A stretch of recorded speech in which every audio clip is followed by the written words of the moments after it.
Yeah, DB. Oh, just cleaning out the deadwood. Okay. Look, Mr. Cannell, I just can't afford to be without work right now, not even for a day. I've got a mother and 2 kid sisters. More good luck telegrams. Well, you know how it is. I've just got to keep on working, see? Sorry, sister. I was sent down here to clean house. I told you I can't use your column anymore. It's lavender and no lace. Send those other people in. I'll tell you what I'll do. I get $30 a week. I'll take 25, 20 if necessary. I'll do anything you say. It isn't the money. We're after circulation. What we need is fireworks. People who can hit with sledgehammers. Start arguments. Oh, I can do that. I know this town inside out. Oh, give me a chance, All please. right, come in. Cashier's got your check. Who are these people? Gibbs, Furley, Cunningham, Giles. Hey, you sister. Don't forget to get out your last column before you pick up your check.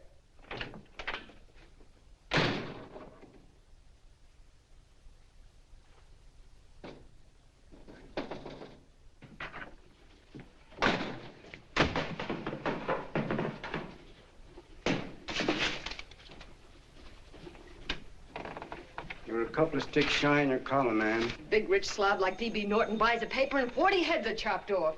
Did you get it, too? Yeah. You too? Oh, Joe. Oh, I'm sorry, darling. Why don't we tear the building down? Before you do, Ann, perhaps you'd better finish this column. Yeah, lavender and old lace. Wait, Joe. Wait.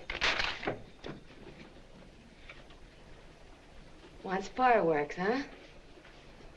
Okay.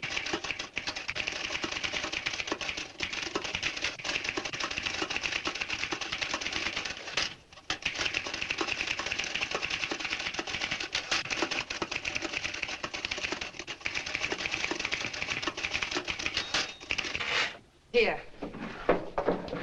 Below is a letter which reached my desk this morning. It's a commentary on what we laughingly call a civilized world. Dear Miss Mitchell, 4 years ago, I was fired out of my job. Since then, I haven't been able to get another one. At first, I was sore at the state administration because it's on account of the slimy politics here we have all this unemployment. But in looking around, it seems the whole world's going to pot. So in protest, I'm going to commit suicide by jumping off the City Hall roof. Signed, a disgusted American citizen, John Doe. Editor's note, if you ask this column, the wrong people are jumping off the roofs.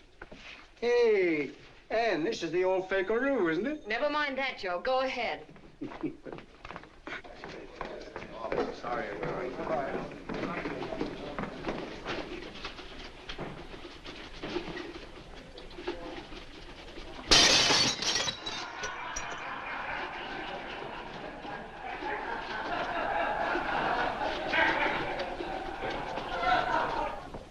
And it's because of the slimy politics that we have all this unemployment here.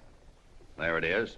That's D.B. Norton's opening attack on the governor. Why, Jim, it's just a letter sent into a column. No, I can smell it. That's Norton. Good morning, gentlemen. Good morning, Governor. Good morning, Governor. You're rather early. Governor, did you happen to see this in a new bulletin? Yes. I had it served with my breakfast this morning. Jim thinks it's D.B. Norton at work. Of course it is. Oh, come, Jim. That little item, D.B. Norton does things in a much bigger way. This is his opening attack on you, Governor. Take my word for it. What did he buy a paper for? Why did he engage a high-pressure editor like Cannell for? He's in the oil business. I tell you, Governor, he's after your scalp. All right, Jim, all right. Don't burst a blood vessel. I'll look into it. Will you get me Spencer of the Daily Chronicle, please? Yes, I saw it, Governor. And if you ask me, that's a phony letter. Why, that gagger's got whiskers on it. Okay, I'll get the mayor and maybe the Chamber of Commerce to go after them. Get Mayor Lovett on the phone. Sorry, the mayor's busy on the other phone. Yes, I know, Mrs. Brewster. It's a terrible reflection on our city. I've had a dozen calls already. Spencer of the Chronicle. Hold him. Just a minute. Yes, Mrs. Brewster. I'm listening. I insist that this John Doe man be found and given a job at once. Now, if something isn't done about it, I'll call out the whole auxiliary. Yes, and the junior auxiliary, too. We'll hold a meeting and see that it is. Yes, Spencer? Who? The governor? Well, what about me? It's my building he's jumping off of, and I'm up for re-election, too. What are you doing? Get Cannell at the bulletin. Why, he's liable to go right past my window. Get me Cannell. What was that? What? Out the window. Something just flew by. I didn't see anything. Well, don't stand there, you idiot. Go and look. Open the window. Oh, why did he have to pick on my building? Is there a crowd in the street? No, sir. Then maybe he's caught on a ledge. Look again. I think it must have been a seagull. A seagull? What's a seagull doing around the city hall? That's a bad omen, isn't it? Oh, no, sir. The seagull is a lovely bird. It's all right, Mrs. Brewster. It was just a seagull. Can I help? Nothing's happened yet. No, I'm watching. Don't worry, Mrs. Brewster. Just leave it all to me. Spencer, I'll call you back. Hello, Canal? What are you doing? This is the mayor. Yes, Mayor Lovett. How many times are you going to call me? I've got everybody and his brother and sister out looking for him. Did you see the box I'm running?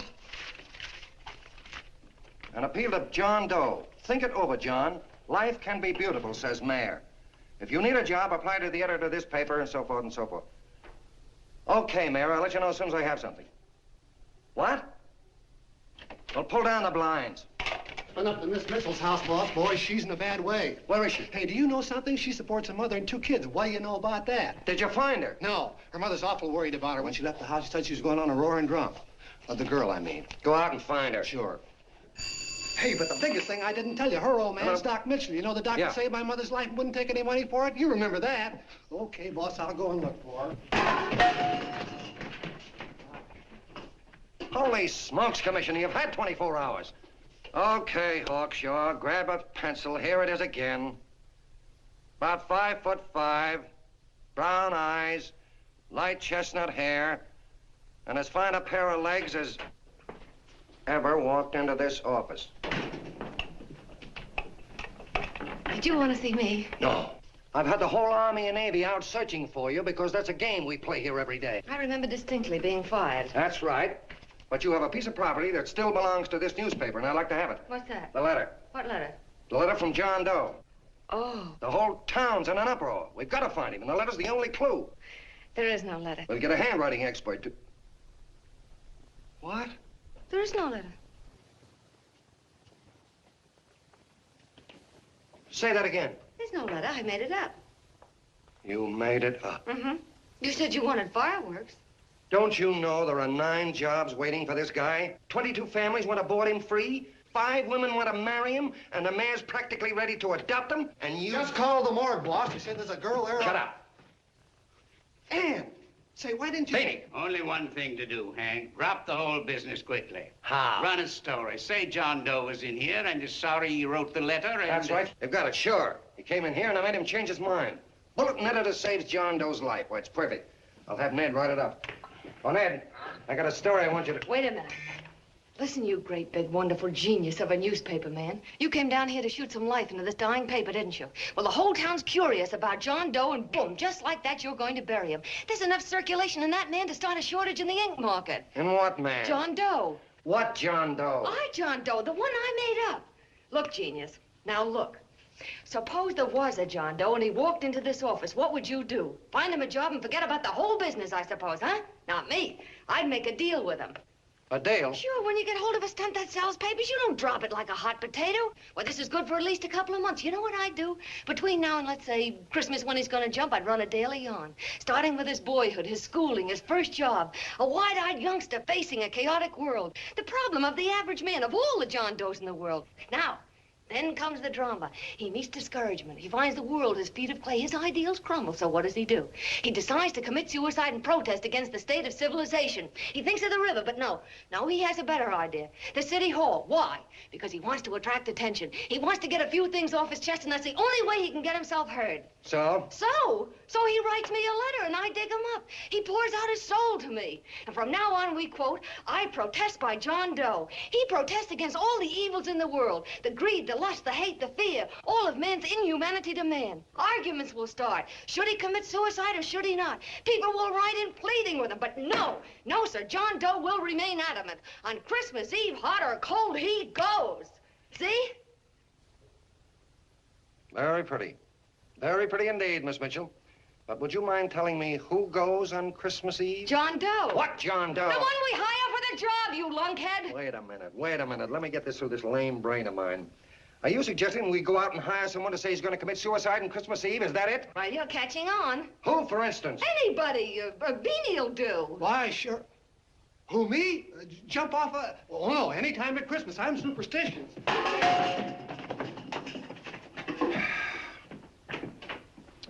Miss Bishop, do me a favor. Will you go on out and get married and have a lot of babies, but Stay out of newspaper business. Better get that story in, Hank. It's getting late. You're supposed to be a smart guy. If it was raining $100 bills, you'd be out looking for a dime you lost someplace.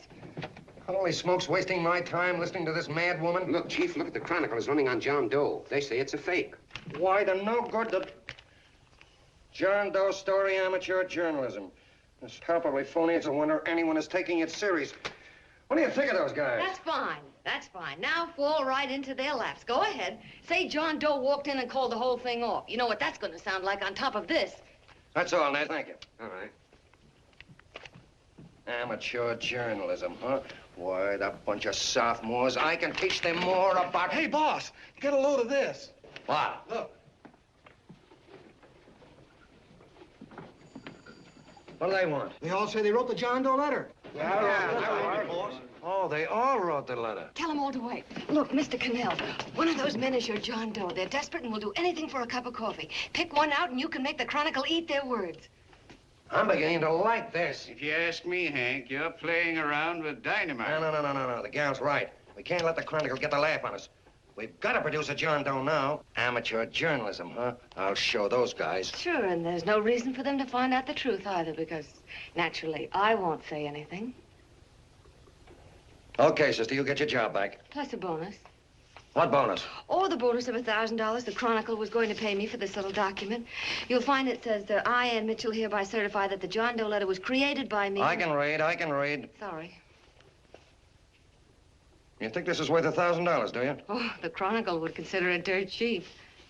Packs everything, including a gun. Okay, sister, you got yourself a deal. Now let's take a look at the candidates. The one we pick has got to be the typical average man. Typical American that can keep his mouth shut. Show me an American who can keep his mouth shut and I'll eat him. Okay, Beanie, bring him in one at a time.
Did you write that letter to Miss Mitchell? No, I didn't. What are you doing up here, then? Well, the paper says there were some jobs around loose. Thought there might be one left over. Had any schooling? Yeah, a little. What do you do when you work? I used to pitch. Baseball? Yeah. So my wing went bad. Where'd you play? Bush leagues, mostly. How about family? Got any family? No. Oh, just traveling through, huh? Yeah. Me and a friend of mine. He's outside. Looks all right. It's perfect, a baseball player. What could be more American? Wish he had a family, though. Be less complicated without a family. Look at that face, it's wonderful. They'll believe him. Come on. What's your name? Willoughby. John Willoughby. Long John Willoughby, they called me in baseball. Would you like to make some money? Yeah. Maybe. Would you be willing to say you wrote that letter and stick by it? I get the idea. Yeah. Maybe. That's our man. He's made to order. I don't know. He don't seem like the kind of a guy that'd fall in line. When you're desperate for money, you do a lot of things, Mr. Cannell. He's our man, I tell you. He's fainted. Get the water quickly. Hurry up, Pop. Oh. Right here, sit down. You all right? Yeah, I'm all right. How many is that, 6?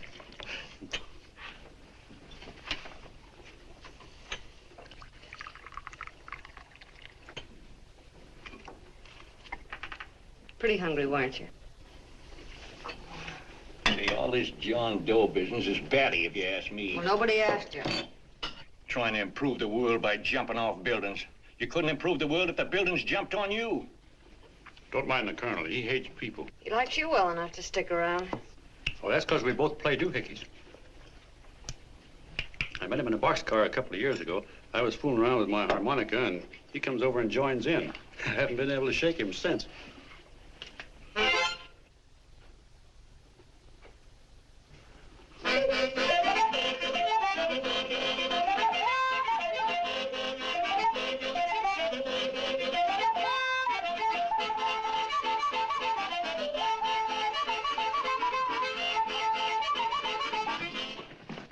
Boys, here he is. No, you can't take pictures of him like that, eating a sandwich and with a beard. But he's going to jump off a building. Yes, but not because he's out of a job. That's not news. This man's going to jump as a matter of principle. Well, maybe you're right. We'll clean him up and put him in a hotel room under bodyguards. We'll make a mystery out of him. Did you speak to Mr. Norton? Thinks it's terrific. Says for us to go the limit. Wants us to build a bonfire under every big shot in the state. Oh, swell. Is that the contract? Yeah. What's he doing here? Friend of his. They play duets together. Duets? But can we trust him? Oh. I trust him. Oh, you trusted me. Well, that's fine. I suppose he trusts you, too. Oh, stop worrying. He's all right. Okay, but we don't want more than a couple of hundred people in on this thing. Now, the first thing I want is an exact copy of the John Doe letter in your own handwriting. I've got it already. Here. No, that's fine. Now, I want you to sign this agreement. It gives us an exclusive story under your name, day by day, from now until Christmas. On December 26th, you get one railroad ticket out of town. And the bulletin agrees to pay to have your lawn fixed. That's what you want, isn't it? Yeah, but it's got to be by Bonesetter Brown. Okay, Bonesetter Brown goes. Here, sign it. Meanwhile, here's $50 of spending money. That's fine. Beanie? Yes, boss. Take charge of him. Get him a suite at the Imperial and hire some bodyguards. Yeah, and some new clothes, Beanie. You think we better have him to louse? Yeah. Both of them? Yes, both of them, but don't let them out of your sight. Hey, Beanie, gray suit, huh? Yeah. Okay, fellas.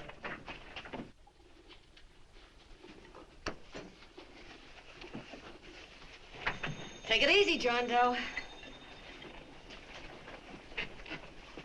And you start pounding that typewriter. Oh, boy, this is terrific. No responsibilities on our part, just statements from John Doe, and we can blast our heads off. Before you pop too many buttons, don't forget to make out that check for 1,000. Okay, fellas, now, let me see. You sit outside the door. Nobody comes in, see? You two fellas sit in here. Hey, pretty nifty, huh? You ain't gonna get me to stay here. Sure you are. No, sir. That spot under the bridge where we slept last night's good enough for me. Say, what'll I do with this baggage? Well, stick him in the bedroom. Give me mine. I ain't staying. You know, we were headed for the Columbia River country before all this John Doe business came up. You remember that, don't you? Sure, I remember. Say, did your ears pop coming up in the elevator? Mine did. All along, John. I tell you, it's no good. You're gonna get used to a lot of stuff that's gonna wreck you. Why, that $50 in your pocket's beginning to show up on you already. And don't pull that on me, neither. Stop worrying, Colonel. I'm gonna get my arm fixed out of this. Hey, here's some cigars the boss sent us. Have one. Hey, Help cigars. yourself. No.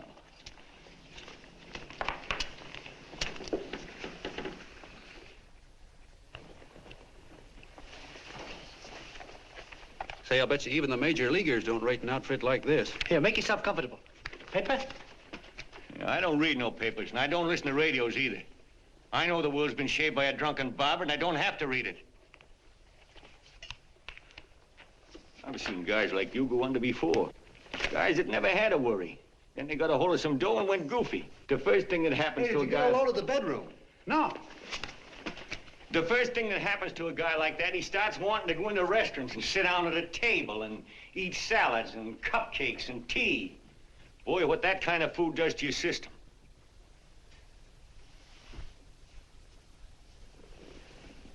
The next thing the dope wants is a room. Yes, sir, a room with steam heat and curtains and rugs. And before you know it, he's all softened up and he can't sleep unless he has a bed. Hey, stop worrying, Colonel. $50 ain't gonna ruin me. I've seen plenty of fellas start out with $50 and wind up with a bank account. Hey, what's the matter with the bank account anyway? And let me tell you, Long John, when you become a guy with a bank account, they got you. Yes, sir, they got you. Who's got him? The helots. Who? Hey, there's the City Hall tower I was supposed to jump off of. It's even higher than this. Who's got him? The helots. Woo! Hey, wait a minute! You're not supposed to jump till Christmas Eve. Do you want to get me in a jam? If it's going to get you in the jam, we'll do you a favor. I won't jump. And when they got you, you got no more chance than a road rabbit. Hey, who'd you say was going to get him? Say, is this one of those places where you ring if you want something? Yeah, just use the phone. Boy, I've always wanted to do this. Hey, Doc, look. Look, Doc. Give me that again, will you? Who's going to get him? The helots. Who are they? Listen, Sucky, you ever been broke? Sure, mostly often. All right. You're walking along. Not a nickel in your jeans. You're free as the wind. Nobody bothers you. Hundreds of people pass you by in every line of business. Shoes, hats, automobiles, radios, furniture, everything. And they're all nice, lovable people. And they let you alone. Is that right? Then you get a hold of some dough, and what happens?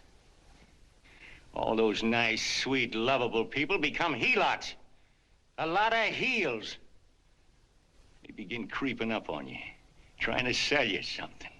They get long claws, and they get a stranglehold on you. And you squirm, and you duck, and you holler, and you try to push them away, but you haven't got a chance. They got you. First thing you know, you own things. A car, for instance. Now your whole life is messed up with a lot more stuff. You get license fees, and number plates, and gas, and oil, and taxes, and insurance, and identification cards, and letters, and bills, and flat tires, and dents, and traffic tickets, and motorcycle cops, and courtrooms, and lawyers, and fines, and 1,000,001 other things. And what happens? You're not the free and happy guy you used to be. You gotta have money to pay for all those things. So you go after what the other fellas got. And there you are. You're a helot yourself.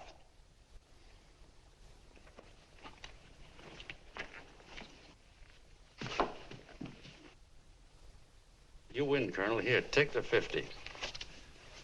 Go out and get rid of it. You bet I will, just as fast as I can. I'm gonna get some canned goods, a fishing rod, and the rest I'm gonna give away.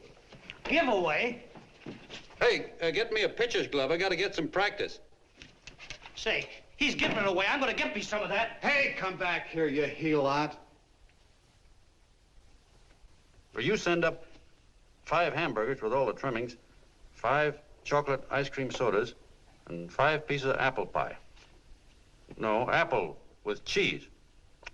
Yeah, thanks.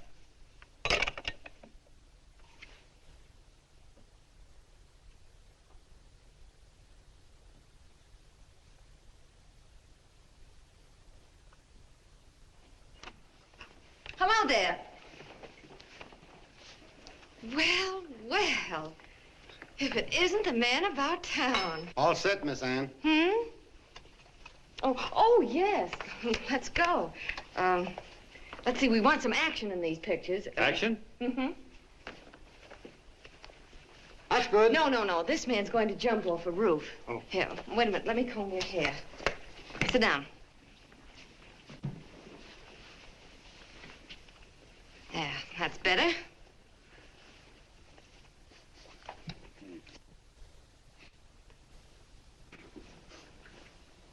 You know, he's got a nice face, hasn't he? Yeah, he's pretty. Here, sit down. Quiet, egghead. All right, now a serious expression. Can't. I'm feeling too good. Oh, come on now. This is serious. You're a man disgusted with all of civilization. With all of it? Yes, you're sore at the world. Come on now. Oh, crabby guy, huh? Yeah. No.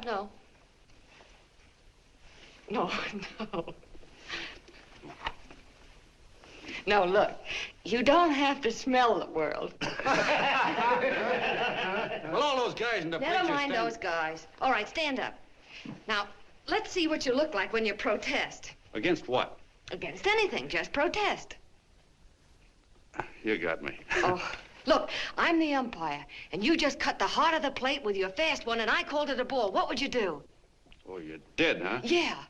Why can't you call him right, you boneheaded... Grab it, Eddie, grab it!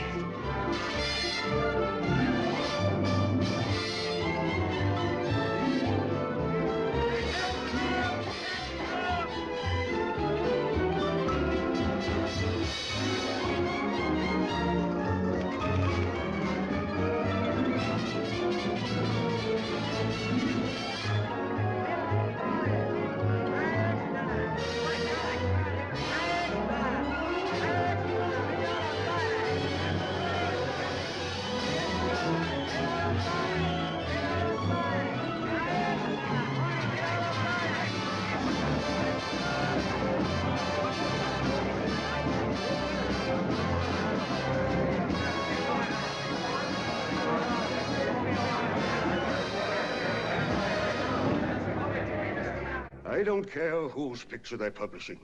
I still say that this John Doe person is a myth, and you can quote me on that. And I'm going to insist on his being produced for questioning. You know as well as I do that this whole thing is being engineered by a vicious man with a vicious purpose, Mr. D.B. Norton.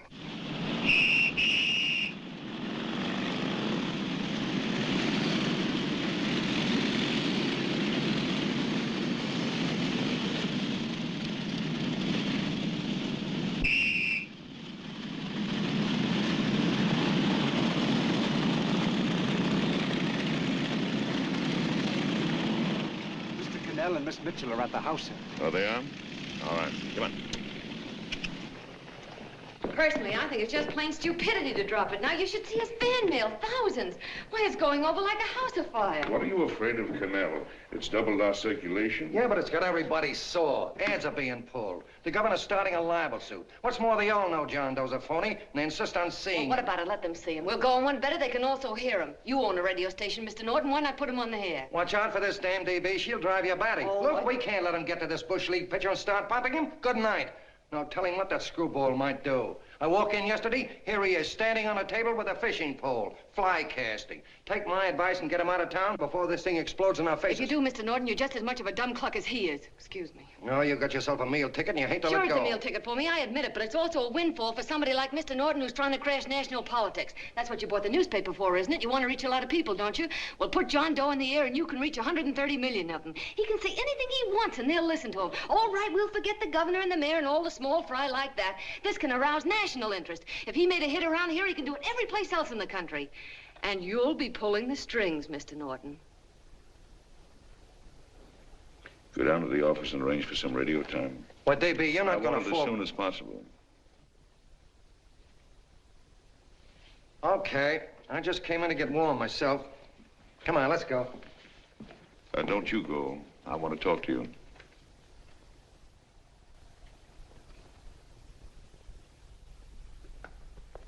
Sit down.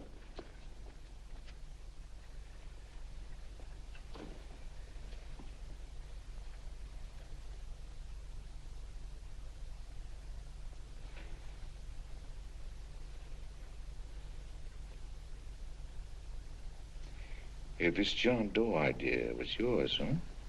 Yes, sir.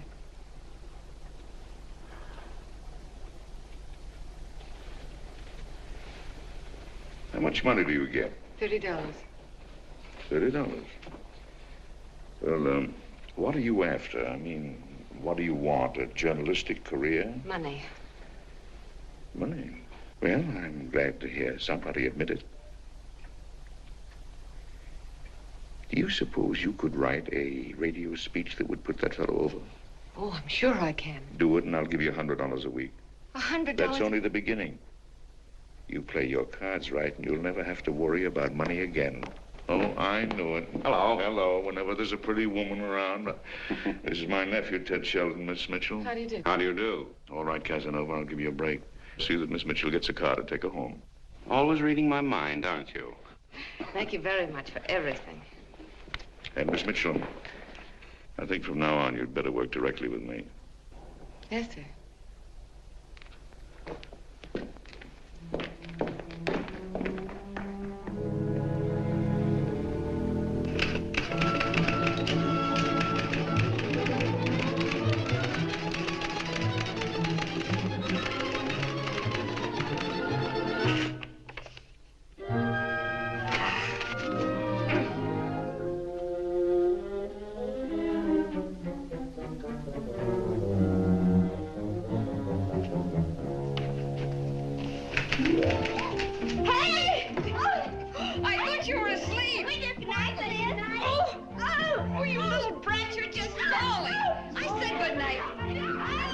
Come, children. It's past your bedtime. Go on, Mama.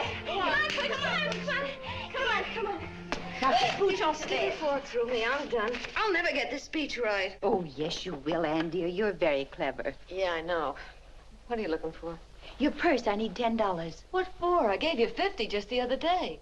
Yes, I know, dear, but Mrs. Burke had her baby yesterday. 9 pounds. And there wasn't a thing in the house. And then the community chest lady came. And the 50's all gone, huh? Who's the 10 for? The Websters. The Websters. You remember those lovely people your father used to take care of. I thought I'd buy them some groceries. Oh, Anne, dear, it's a shame those You're poor... marvelous, Ma. You're just like Father used to be. Do you realize a couple of weeks ago we didn't have enough to eat ourselves? Well, yes, I know, dear, but these people are in such need. And we have plenty now. If you're thinking of that $1,000, forget it. It's practically all gone. We owed everybody in town. Now, you just gotta stop giving all your money away. Oh, Anne, dear. Oh, I'm sorry, Ma. Oh, don't pay any attention to me. I guess I'm just upset about all this. Gee whiz, here I am with a great opportunity to get somewhere, to give us security for once in our lives, and I'm stuck. If I could put this over, your Mrs. Burke can have 6 babies. I mean, this speech you're writing? Yeah, I don't know. I simply can't get it to gel. I created somebody who's going to give up his life for a principle. Hundreds of thousands of people are going to listen to him over the radio. And unless he says something that's sensational, it's just no good. Well, honey, of course, I don't know what kind of a speech you're trying to write, but judging from the samples I've read, I don't think anybody will listen. What?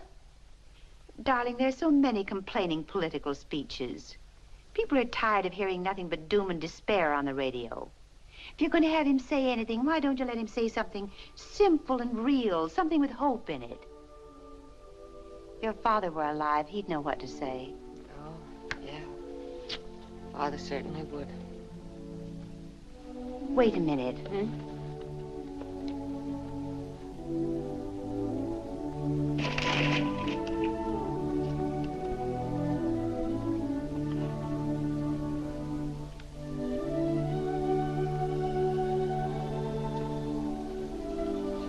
That's your father's diary, Anne. Father's... I never knew he had a diary. There's enough in it for 100 speeches. Things people ought to hear nowadays. You'll be careful of it, won't you, dear? It's always helped to keep your father alive for me. You bet I will, Ma. Wait a minute. John Doe don't want to sign no autographs. Well, what does he do all day? What does he do all day? He's writing out his memories. Sorry, lady, you can't see Mr. Doe. He wants to be alone. No, he just sits around all day and commutes with himself.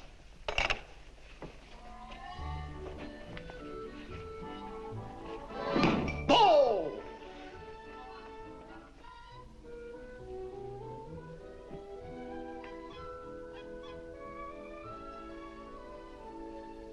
I don't know how you're going to stand it around here till after Christmas.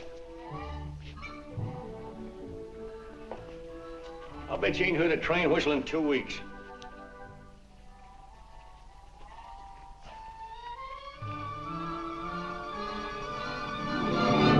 Steve, right!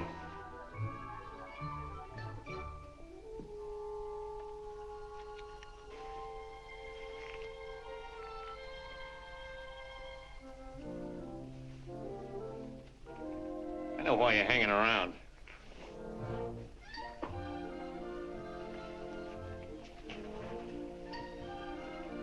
You're stuck on the girl. That's all a guy needs, is to get hooked up with a woman.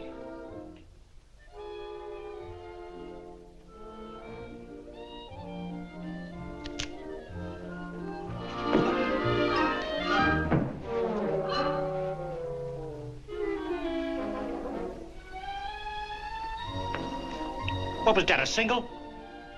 First baseman dropped the ball. Butterfingers. Tough luck, pal.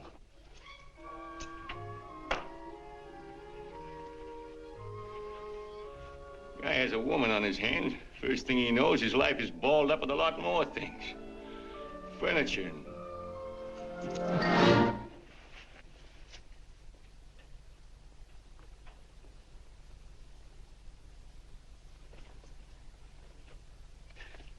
Did you get him? You're out. Swell. What's this, the end of the 8th? 9th.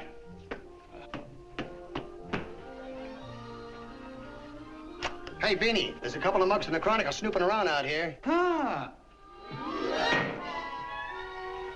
Come on, Angel Face. Gangway. What's the score, Angel Face? 3-2, our favor. Gee, that's great.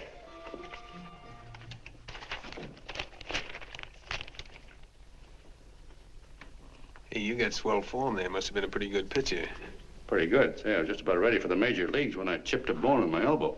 I got it pitching a 19-inning game. 19? Yeah. There was a major league scout there watching me, too. And he came down after a game with the contract. You know what? I couldn't lift my arm to sign it. I'll be okay, though, as soon as I get it fixed up. It's too bad. What do you mean, too bad? Huh? Oh, that you'll never be able to play again. What are you talking about? I just told you I was going to get Well, you know how they are in baseball if a guy's mixed up in a racket. Racket? What do you mean? Well, I was just thinking about this John Doe business. Why, as soon as it comes out it's all a fake, you'll be washed up in baseball, won't you? Yeah. Pretty doggone. I never thought about that.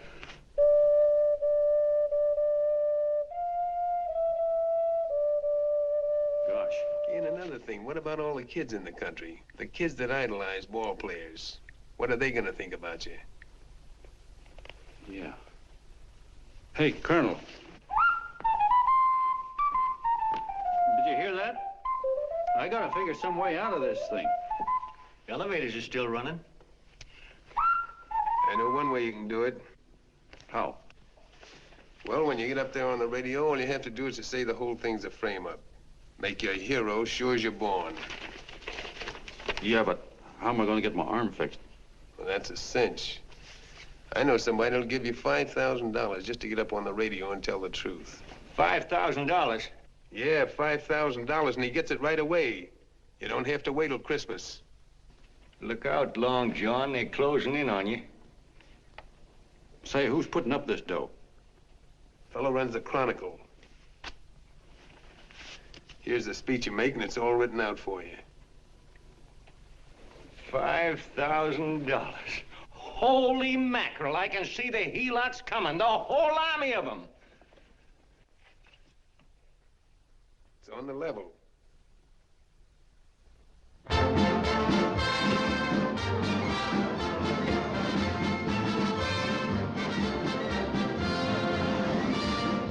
No, I'm sorry. Tickets for the broadcast are all gone. Phone the bulletin. Sorry, no more tickets left.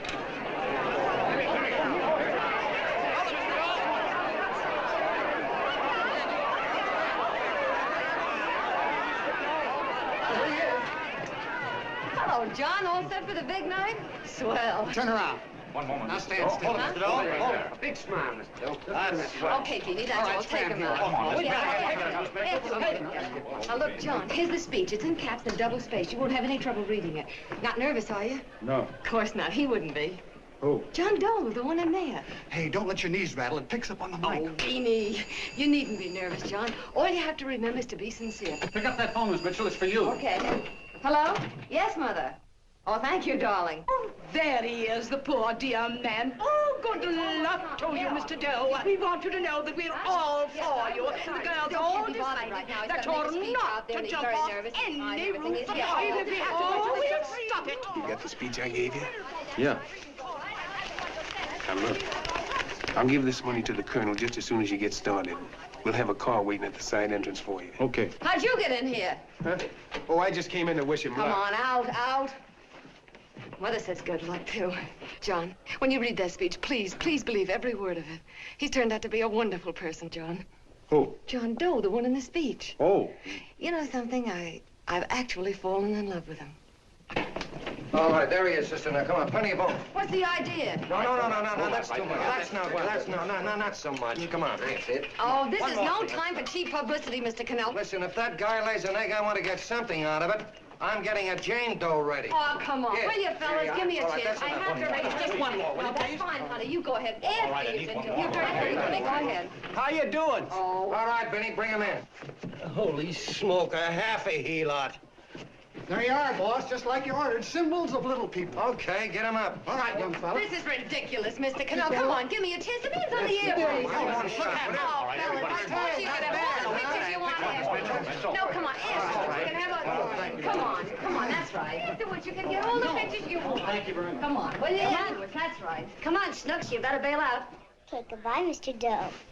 Beanie. All right. Better get ready. 1 minute to go. Wow, 1 minute to go and the score is nothing to nothing. Now, please, John, you won't let me down, will you? Will you? Of course you won't. If you'll just think of yourself as the real John Doe. Listen, everything in that speech are things a certain man believed in. He was my father, John. And when he talked, people listened. And they listened to you, too. Funny. You know what my mother said the other night? She said to look into your eyes, that I'd see Father there. Hey, what do you say? Okay, we're coming. Come on. Now, listen, John, you're a pitcher. Now get in there and pitch. Good luck. Give him room, let him through. Come on.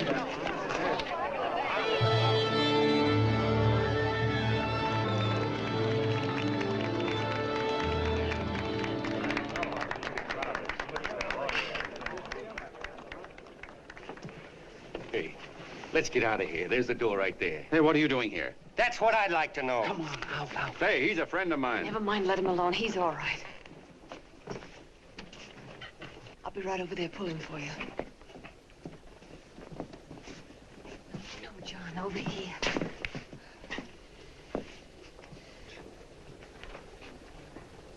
Stand by.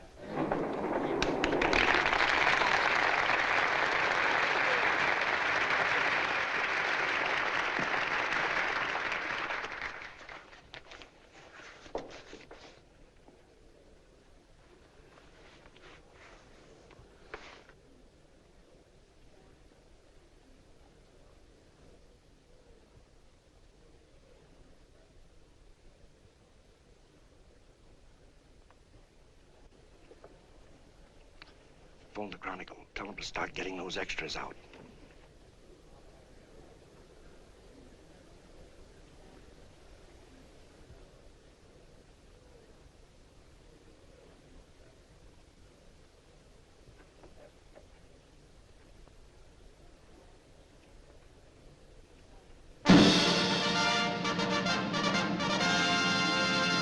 And good evening, ladies and gentlemen. This is Kenneth Fry speaking for the New Bulletin. Tonight we give you something entirely new and different. Standing beside me is the young man who has declared publicly that on Christmas Eve he intends to commit suicide, giving as his reason, quote, "I protest against the state of civilization," end quote. Ladies and gentlemen, the New Bulletin takes pleasure in presenting the man who is fast becoming the most talked of person in the whole country, John Doe.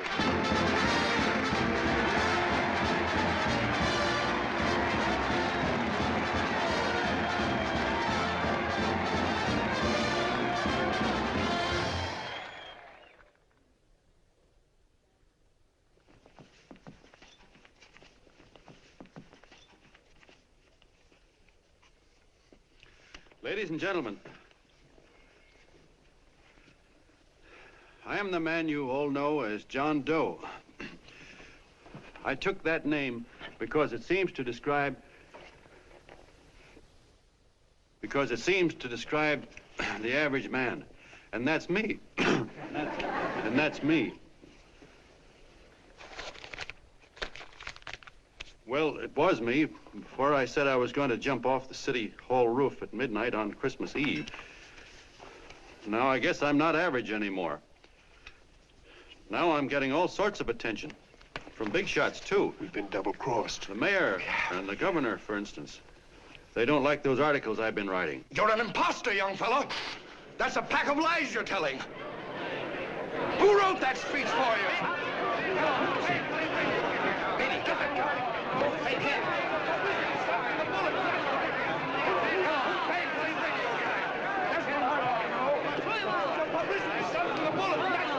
Spencer.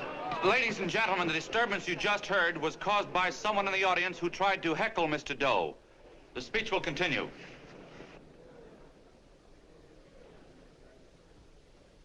Well, people like the governor and that fella there can stop worrying. I'm not going to talk about them. I'm going to talk about us, the average guys, the John Does. If anybody should ask you what the average John Doe is like, you couldn't tell him because he's a million and one things. He's Mr. Big and Mr. Small. He's simple and he's wise. He's inherently honest, but he's got a streak of larceny in his heart. He seldom walks up to a public telephone without shoving his finger into the slot to see if somebody left a nickel there.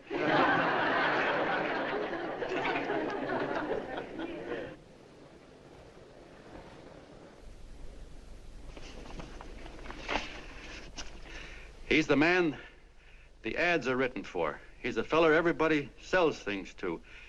He's Joe Doe, the world's greatest stooge and the world's greatest strength.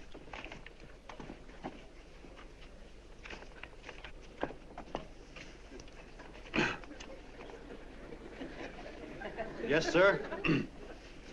Yes, sir, we're a great family, the John Does.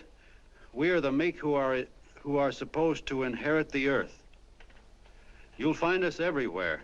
We raise the crops, we dig the mines, work the factories, keep the books, fly the planes, and drive the buses. And when a cop yells, "Stand back there, you," he means us, the John Does. Well, what kind of a speech is that? Didn't you read it? We've existed since time began. We built the pyramids. We saw Christ crucified, pulled the oars for Roman emperors, sailed the boats for Columbus, retreated from Moscow with Napoleon, and froze with Washington at Valley Forge. Yes, sir. We've been in there dodging left hooks since before history began to walk. In our struggle for freedom, we've hit the canvas many a time, but we always bounce back because we're the people, and we're tough.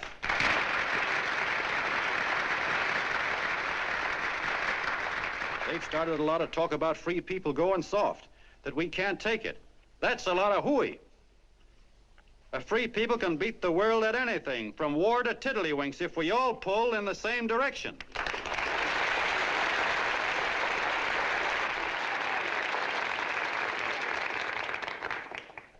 I know a lot of you are saying, "What can I do? I'm just a little punk. I don't count." Well, you're dead wrong. The little punks have always counted, because in the long run, the character of a country is the sum total of the character of its little punks.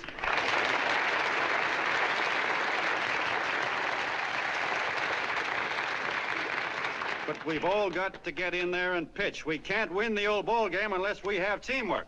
And that's where every John Doe comes in. It's up to him to get together with his teammate. And your teammate, my friends, is the guy next door to you. Your neighbor. He's a terribly important guy, that guy next door. You're going to need him, and he's going to need you, so look him up. If he's sick, call on him. If he's hungry, feed him. If he's out of a job, find him one. To most of you, your neighbor is a stranger, a guy with a barking dog and a high fence around him. Now, you can't be a stranger to any guy that's on your own team. So tear down the fence that separates you. Tear down the fence, and you'll tear down a lot of hates and prejudices. Tear down all the fences in the country, and you'll really have teamwork.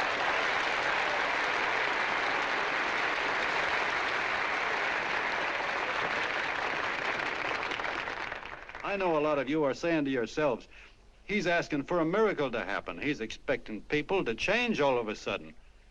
Well, you're wrong. It's no miracle. It's no miracle because I see it happen once every year, and so do you, at Christmas time. There's something swell about the spirit of Christmas, to see what it does to people, all kinds of people. Now, why can't that spirit, that same warm Christmas spirit, last the whole year round? Gosh, if it ever did, if each and every John Doe would make that spirit last 365 days out of the year, we'd develop such a strength, we'd create such a tidal wave of goodwill that no human force could stand against it. Yes, sir, my friends. The meek can only inherit the earth when the John Does start loving their neighbors. You better start right now. Don't wait till the game is called on account of darkness. Wake up, John Doe. You're the hope of the world.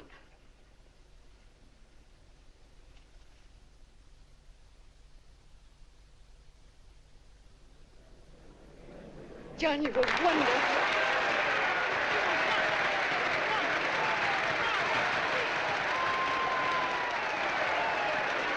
Let's get out of here. Now you're talking.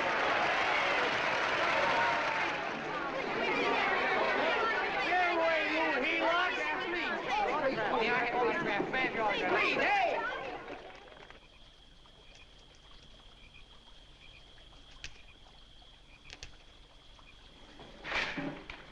I knew you'd wake up sooner or later.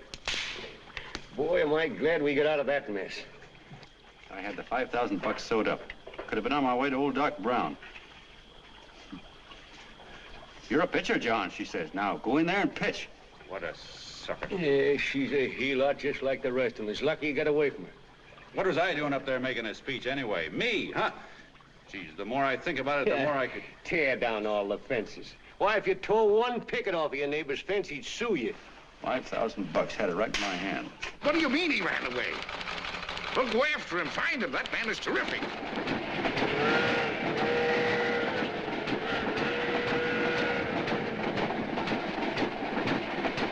Columbia River, here we come.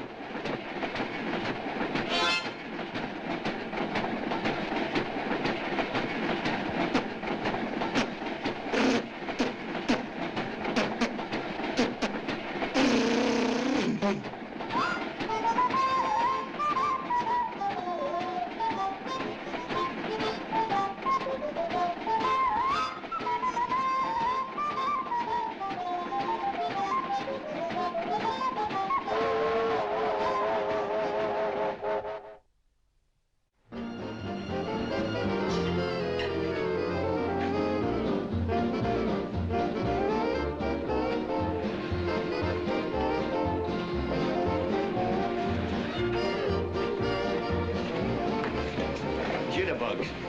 Yeah. Say, how much money we got left? 4 bits. Better make it donuts, huh? Yeah.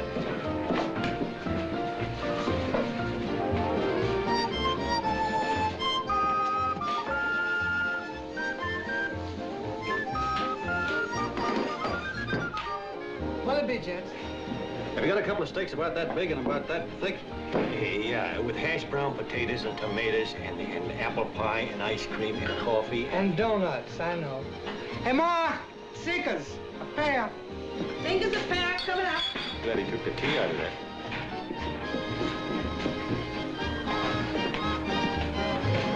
Hey, look. Join the John Doe Club. John Doe Club?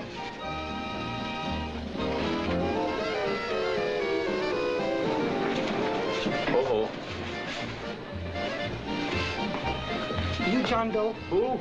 John Doe. Ah, you need glasses, buddy. Oh, but it's a spitting image of John Doe. Yeah, but his name is Willoughby. Oh, I'm John Willoughby. I'm a baseball player. Sure. Oh, no, I'd know that voice anyway. You can't kid me. You John Doe. Hey, Ma! Ma! That's John Doe. John Doe? Yeah, sitting right there, big as life. Who'd you say it was? John Doe, the big guy there. I know. Pictures in the paper. That's John Guy. John Doe. John Doe. Sitting right there, John Doe. Hey, operator. Dan's Beanery. Look, call everybody in town. John Doe was just in my place. Yeah, he ordered donuts.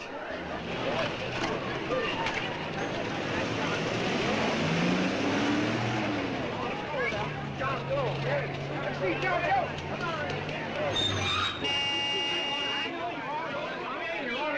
John Doe, we're all neighbors. And my office is packed like a sardine box. What does John Doe look like, Mr. Mayor? Oh, he's one of those great big outdoor type men. No, you can't see him. You didn't vote for me the last time. Shame on you. What are you doing there? Get off my front porch anyhow. Mr. Norton come yet? Oh, well, I wonder where he's at. What's keeping him? He should have been here 15 minutes ago. Oh, there he comes now. Now, everybody on your dignity. Don't do anything to disgrace us. A little town, but we got to show off. Better let me talk to him. All right, but present it to him as a great cause for the common man. Ah, here he comes. Now, give him room down there. Give him room, folks. Come on now. Come on. Here he comes. Here he comes. Here's Mr. Norton. How do you do, Mr. Norton? I'm Mayor Hawkins. Here's Mr. Norton. Let me go, you darn fool. I'm the mayor. Mr. Norton. Mr. Norton. Mr. Norton. I'm Mayor Hawkins. Your office telephoned me to hold him. Well, that's fine. How is he? Oh, he's fine. He's right in my office there. You know, it's a great honor having John Doe here, and you too. Haven't had so much excitement since the old City Hall burned down. People are so excited they nearly tore his clothes off. Oh, Matilda, darling, phone the newspapers, tell them Mr. Norton's here. Step right inside, Mr. Norton. My office. Very comfortable here, Mr. Norton. Just had it air conditioned. Gangway, please. Get room for Mr. Norton. Gangway. Gangway. Here he is, Mr. Norton. Well taken care of. The neighbors are serving him a light lunch. Hello, John. Well, Mr. Mayor, if you don't mind, we'd like to talk to him alone. Why, certainly, certainly. All right, everybody. Clear out. No, but you... Everybody, quickly now. Come on, you. Come on. Come on. That's All right. Don't argue with me here. Wait till we get home. Don't you push me around like that. Even though I'm your wife, you can't push me around. Look, Mr. Norton, I think you got a lot of nerve having those people hold us here. There's nobody holding you here, Mr. Doe. It's only natural There's that people... nobody holding us here. Let's get going. Incidentally, my name isn't Doe, it's Willoughby. Look, John, something terribly important's happened. They're forming John Doe clubs. We know of 8 already, and they say that there's John Doe clubs? What for? To carry out the principles you talked about in your radio speech. I don't care what they're forming. I'm on my way, and I don't like the idea of being stopped either. Oh, but you don't know how big this thing is. You should see the thousands of telegrams we've received and what they're saying about you. Look, it started as a circulation stunt, didn't it? Well, you got your circulation. Now, why don't you let me alone? Oh, it started as a circulation stunt, but it isn't anymore. Mr. Norton wants to get back of it and sponsor John Doe clubs all over the country. He wants to send you on a lecture tour. Me? Uh-huh. Well, certainly, with your ability to influence people, it might grow into a glorious movement. Say, let's get something straight here. I don't want any part of this thing. If you got an idea I'm going around lecturing the people, why, you're crazy. Baseball's my racket, and I'm sticking to it. Come on, Colonel, let's get out of here. John, please. I just got rid of one crowd. But please, Mr. Mayor, tell him the John Doe Club wants to talk to him. Let them in, Mr. Mayor. Let them come in. Okay, folks, but remember your manners. No stampeding. Walk slow, like you do when you come to pay your taxes.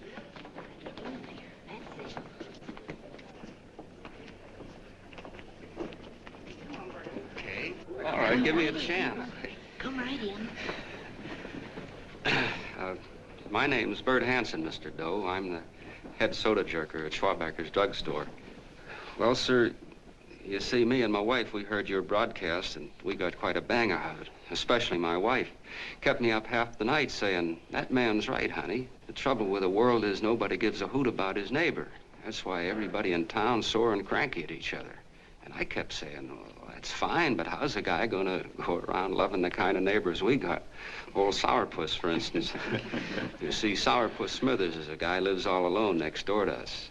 He's a cranky old man that runs a second-hand furniture store. We haven't spoken to him for years. I always figured he was an ornery old gent that hated the world because he was always slamming his garage door and playing the radio so loud he kept half the neighbors up. Well, anyway, the next morning, I'm out watering the lawn, and I look over, and there's Sourpuss on the other side of the hedge straightening out a dent in his fender. And my wife yells to me out the window. She says, go on, speak to him, Bert. And I figured, well, heck, I can't lose anything, so I yelled over to him, good morning, Mr. Smithers. He went right on pounding his fender. Was I burned? So I turned around to give my wife a dirty look, and she said, louder, louder, he didn't hear you. So in a voice you could have heard in the next county, I yelled, good morning, Mr. Smithers. Well, sir, you could have knocked me over with a feather.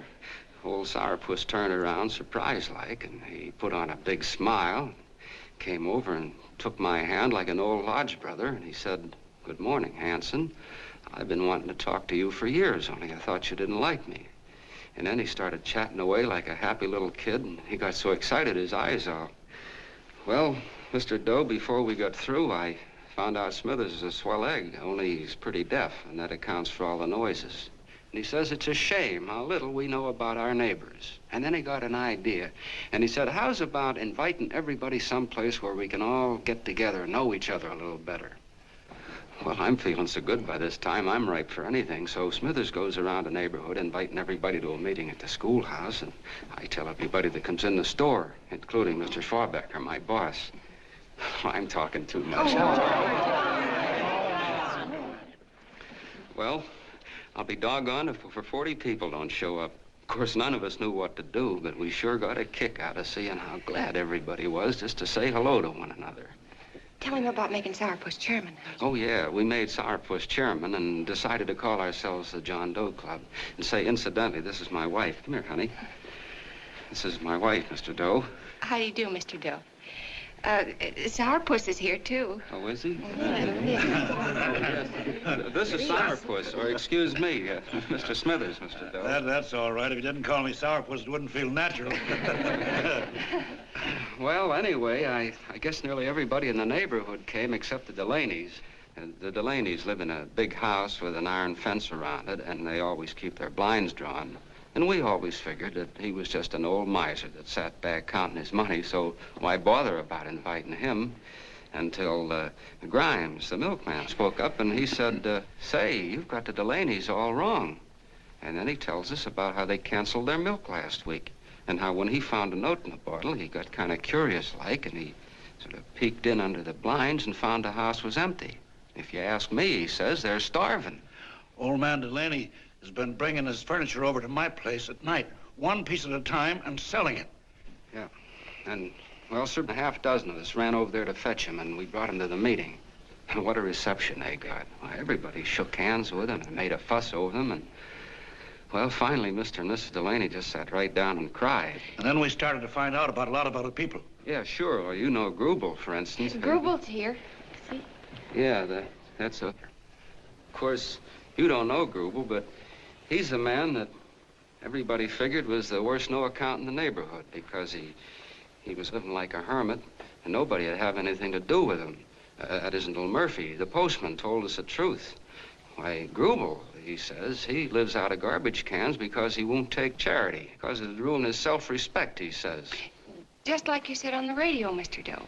Well, sir, about a dozen families got together and gave Grubel a job watering their lawns. Isn't that wonderful?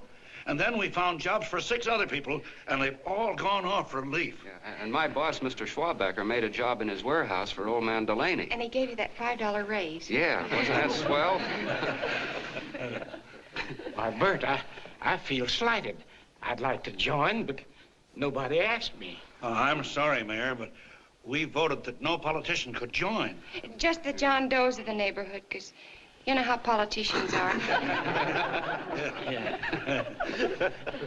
Well, the reason we wanted to tell you this, Mr. Doe, was just to give you an idea of what you started. And from where I'm sitting, I don't see any sense in you jumping off any building. No. Well, thank you for listening. Goodbye, Mr. Doe. You're a wonderful man, and it strikes me you can be mighty useful walking around for a while. Goodbye, Mr. Doe. Goodbye, Mr. Doe.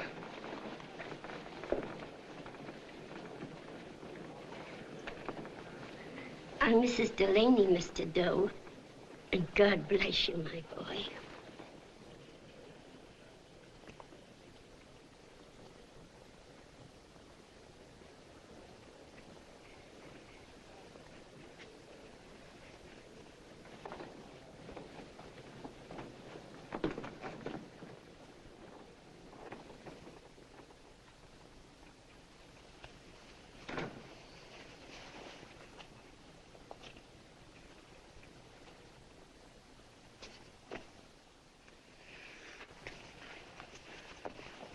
Gee whiz, I'm all mixed up.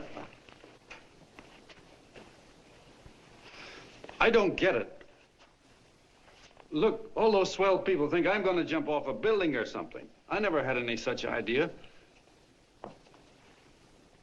Gosh. The fellow'd have to be a mighty fine example himself to go around telling other people how to... Say, look, what happened the other night was on account of Miss Mitchell here. She wrote the stuff. Don't you see what a wonderful thing this can be? But we need you, John. You're hooked. I can see that right now. They got you. Well, I'm through.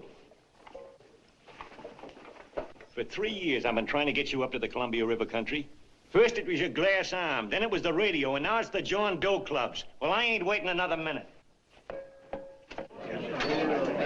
Gangway, you helots. Hey, Colonel, wait a minute. Oh, please. Hey, Colonel!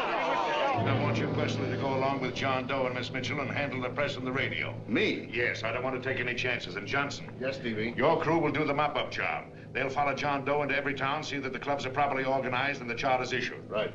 There are only 8 flags up there now. I want to see that map covered before we get through.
wildfire.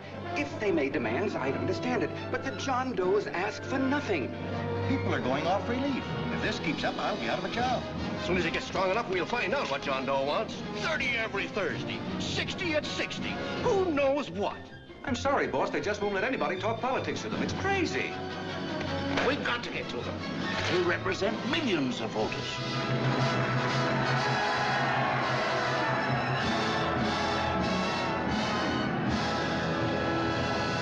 I tell you, ladies and gentlemen, this thing has been nothing short of a prairie fire.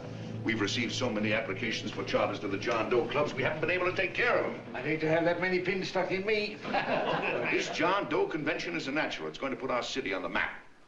Why, over 2,400 John Doe clubs are sending delegates. Can you imagine that? You, Mr. Mayor, will be the official host. You will make the arrangements for decorating the city, parades, and a reception for John Doe when he gets home. And don't wear your high hat. No high hat? No high hat. And from you, Cannell, I want a special John Doe edition every day until the convention is over. And now, if you will, please step into the outer office and look your prettiest because there are photographers there to take pictures of this committee. Don't worry, D.B. Everything will be taken care of. Isn't it all too wonderful? Gather down here in a nice group and I'll get a nice picture of you. Oh, Mr. Mayor, would you step down in front row, please? You ladies get close to him. That's it. Well, I don't get it. Get what? Look, D.B., I'm supposed to know my way around.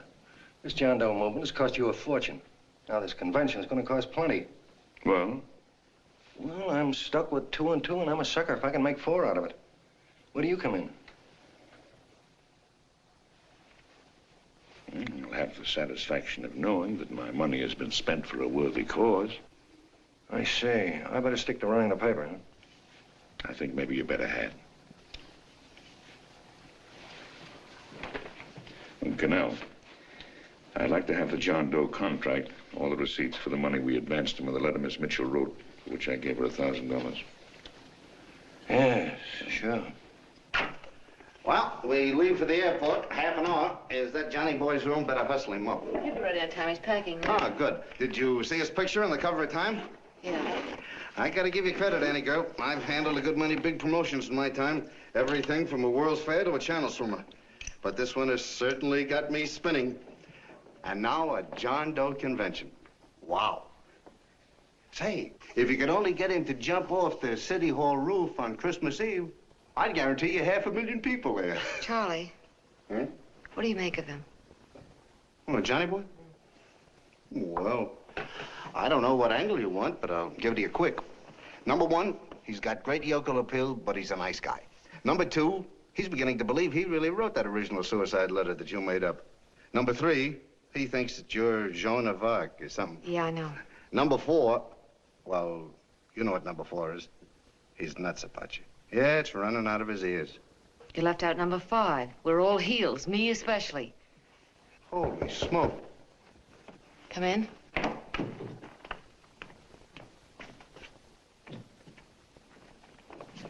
Small pack. Good, I'll go and get Beanie Boy. Okay, Charlie boy.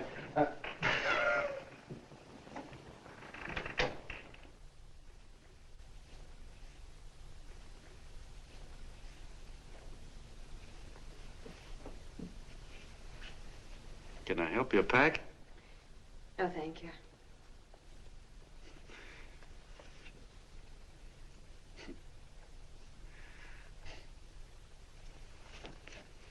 Do you care if I sit down out here? No.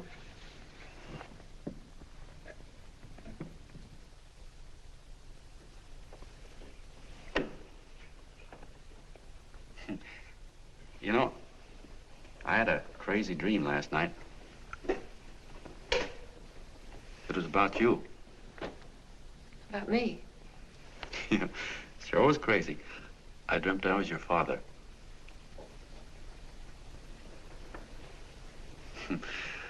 There was something I was trying to stop you from doing. So I got up out of bed and I walked right through the wall here, right straight into your room. You know how dreams are. And there you were in bed. But you're a little girl, you know, about 10. And very pretty, too. So I shook you, and the moment you opened your eyes, you hopped out of bed and started running like the devil in your nightgown. You ran right out the window there, and you ran out over the tops of buildings and roofs and everything for miles. And I was chasing you.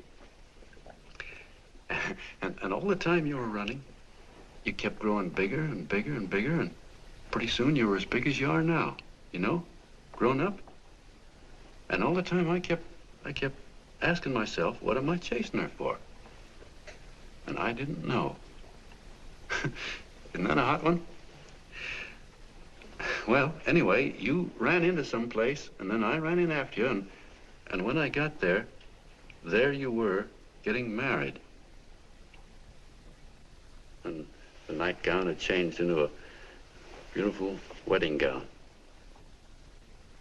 You sure look pretty, too. And then I knew what it was I was trying to stop you from doing. Dreams are sure crazy, aren't they? Well, would you like to know who it was you were marrying? Oh, a tall, handsome Ubangi, I suppose. No, not that bad. It was that fellow that sends you flowers every day. What's his name? Mr. Norton's nephew? Ted Sheldon. Yeah, that's the one. But here's the funniest part of it all. I was the fellow up there doing the marrying, you know, the justice of peace or something. You were? I thought you were chasing me. Well, yes, I was, but I was your father then, you see. But the real me, John Doe, or that is, Long John Willoughby, I was the fellow up there with the book. You know what I mean? I guess so. Then what happened?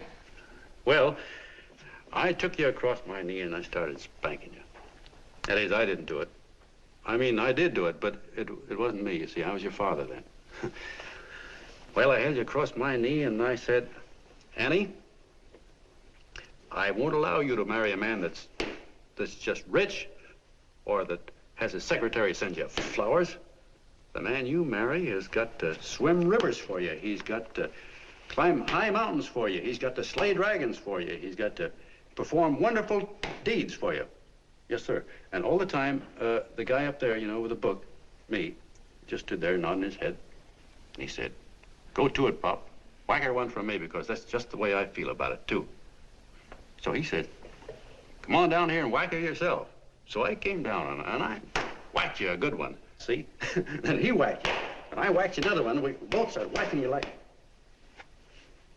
Well, if you're through whacking her, come on, let's get going. Okay, fellas, right in here. You go out the side entrance, there's a bunch of autograph seekers out front. We'll be down with the bags in a minute. Come on, don't make a government project out of this. Hi, Benny. When's our plane take off again? Couple of minutes. How many people do you think we've talked to already, outside the radio, I mean? Oh, I don't know. About 300,000. 300,000. What makes them do it, Ann? What makes them come and listen and get up their John Doe clubs the way they do? I've been trying to figure it out. Look, John, what we're handing them are platitudes. Things they've heard 1,000,000 times. Love thy neighbor, clouds have silver linings, turn the other cheek. It's just a... Yeah, I heard them 1,000,000 times, too, but there you are. Maybe they're like me, just beginning to get an idea what those things mean. I never thought much about people before. They were always just somebody to fill up the bleachers. And the only time I worried about them is when they didn't come in to see me pitch. You know, lately I've been watching them when I talk to them. I could see something in their faces. I could feel that they were hungry for something. You know what I mean? Maybe that's why they came. Maybe they're just lonely and wanted somebody to say hello to. I know how they feel. I've been lonely and hungry for something practically all my life.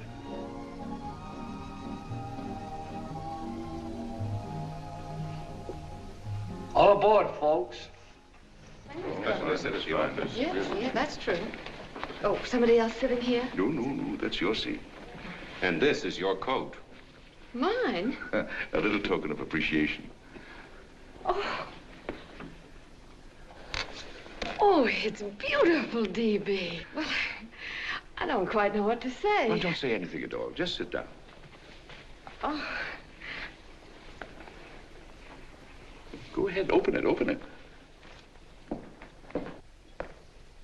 Oh.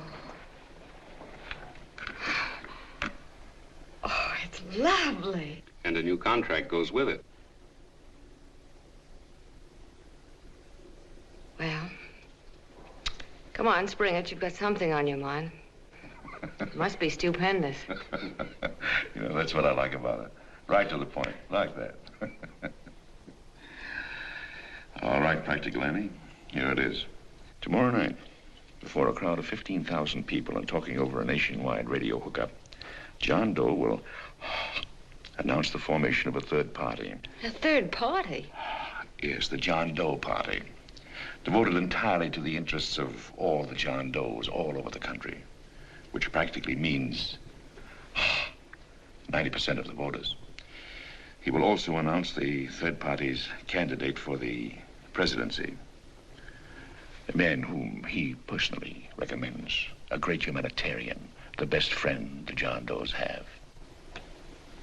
Mr. D.B. Norton. Yes.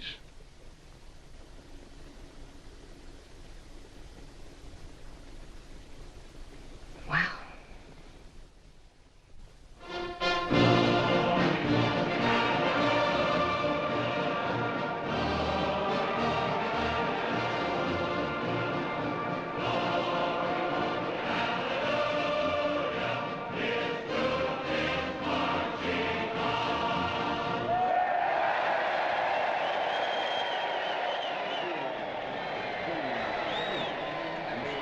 And although the opening of the convention is hours off, the delegates are already pouring into the ballpark by the droves, with lunch baskets, banners, and petitions asking John Doe not to jump off any roof. No matter how you look at it, it's still a phenomenal movement. These John Does, or the hoi polloi, as you've heard people call them, have been laughed at and ridiculed, but here they are, gay and happy, having traveled thousands of miles, their expenses paid by their neighbors, to come here to pay homage to their hero, John Doe. And in these days of wars and bombings, it's a hopeful sign that a simple idea like this can sweep the country. An idea based on friendliness, on giving and not taking, on helping your neighbor and asking nothing in return. And if a thing like this can happen, don't let any of your grumbling friends tell you that humanity is falling apart. This is John B. Hughes, signing off now and returning you to our main studio until 9 o'clock, when the convention will officially open. Oh, John, come in. Say, I'm kind of... It's raining out a little. That's all right. It's good to see you. Sit down. Thanks.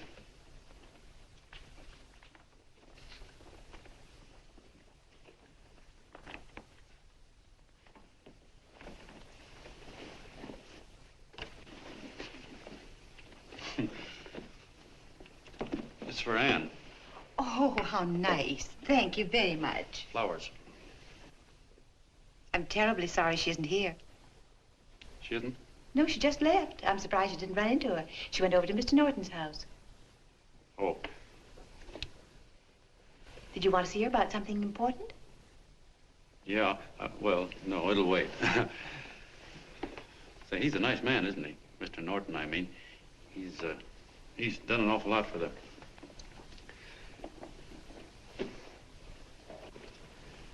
Well, say, my coat's pretty wet. I'm afraid I might have wet the couch a little.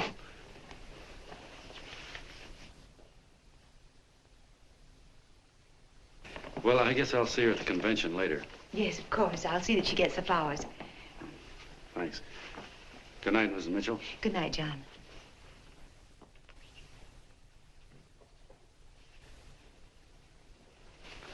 Say, Mrs. Mitchell, I'm kind of glad Anne isn't here. You see, I came over here hoping to see her alone, and kind of hoping I wouldn't, too, you know what I mean? There was something I wanted to talk to her about. But, well, it'll wait, I guess. Good night. Good night, John. Say, look, Mrs. Mitchell, have you ever been married? Oh, I'm sure you have. Gosh, that's pretty silly. I guess you must think I'm kind of batty. Well, I guess I'd better be going at that. John,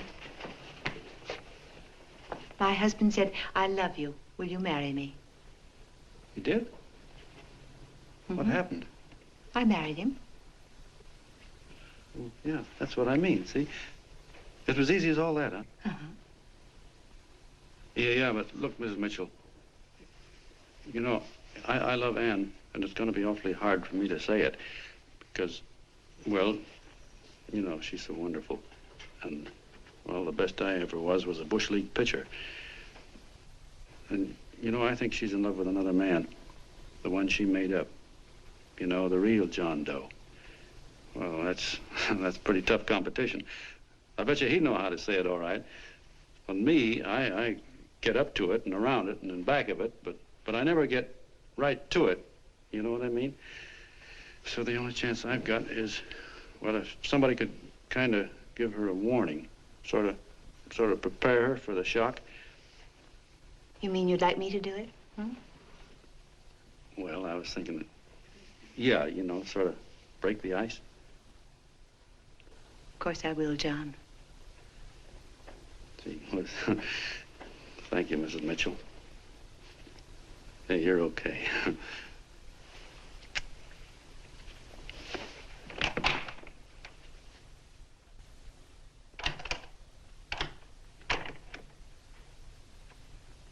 This John Doe meeting is going to be one of the biggest things that ever happened. Why, they're coming from all over. Trains, boxcars, wagons. Look out! Hello, bodyguards. Hey, had your dinner yet? What's that? Oh, that's all right. Well, look, no, go ahead and have your dinner. Wait a minute, John.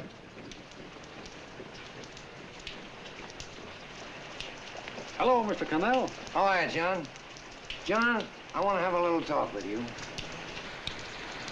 What's the matter? Are you falling? Come here. Hey, boss. Oh, quiet. Say, tell me something. Did you read the speech you're going to make tonight? No, I never read the speeches before I make them. I get more of a kick out of it that way. Uh-huh. It's just exactly what I thought. Beanie, go on down to the office, tell Pop to give you the speech. There's a copy on my desk. Gee whiz, boss, you know Mr. Norton told me not to leave him, not even for a minute. Go on. We'll be at Jim's bar up the street. You're a nice guy, John. I like you. You're gentle. I always like gentle people. Me, I'm hard. Hard and tough. I got a use for hard people. Gotta be gentle to suit me.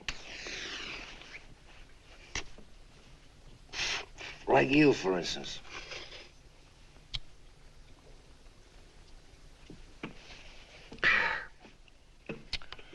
Yep, I'm hard. But you want to know something? I've got a weakness. Never guess that, would you? Well, I have. Want to know what it is? Star-Spangled Banner. Screw you, huh? Well, maybe it is, but play the Star-Spangled Banner. I'm a sucker for it. Always gets me right here. Know what I mean? Yeah, it gets me right back here. Oh, back there, huh?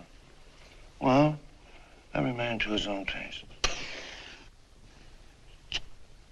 You weren't old enough. You weren't old enough for the World War, were you, Jim? No, of course not. Oh, you must have been just kidding. I was just ripe and raring to go. You know what my old man did when I joined up? He joined up, too. Got to be a sergeant. And here's a kick for you. We were in the same outfit. Funny, huh? Hmm?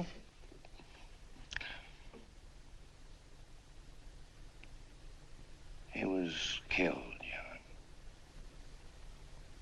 I saw him get it. I was right there, and I saw it with my own eyes.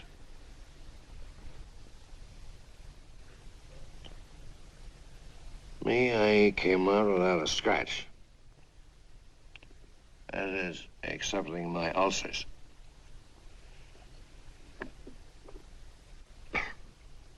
I should be drinking milk, you know. This stuff is poison. Hey, Tubby. Yes, Mr. Connell? What do you say, huh? All right. Yep, I'm a sucker for this country. I'm a sucker for the Star-Spangled Banner, and I'm a sucker for this country. I like what we got here.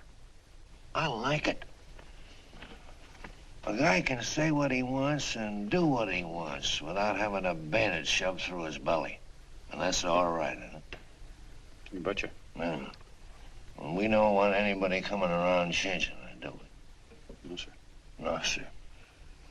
And when they do, I get mad. I get boiling mad. And right now, John, I'm sizzling.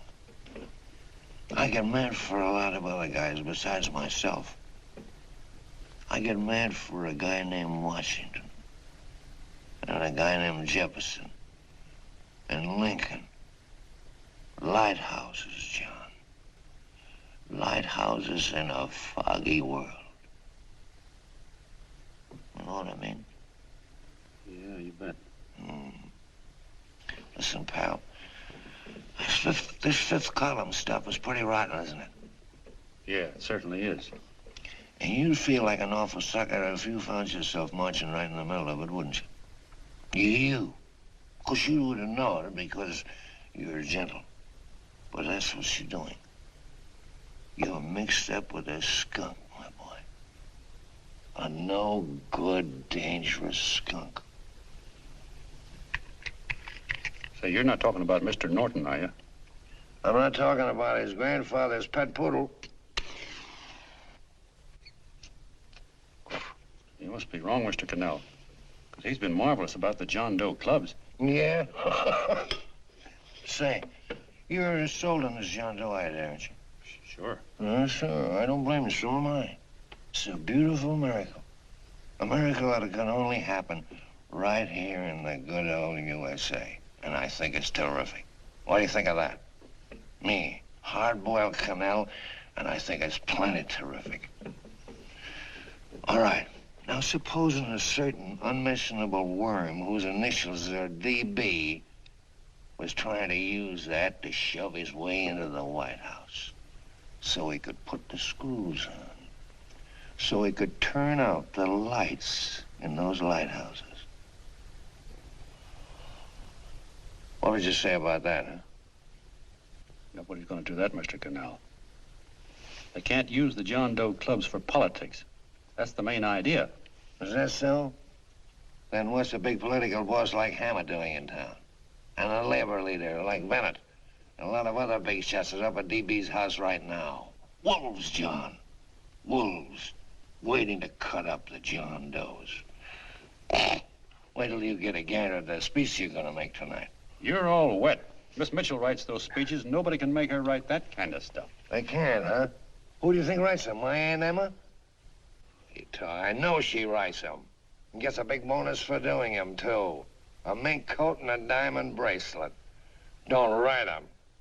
Why, that gold-grabbing dame would double-cross her own mother for a handful of Chinese yen. Shut up. If you weren't drunk, I'd... Hey, boss. Here's the speech, boss. Hey. Go on and read it, John, and then start sucking. Hey, wait a minute, Mr. Doe. Tubby?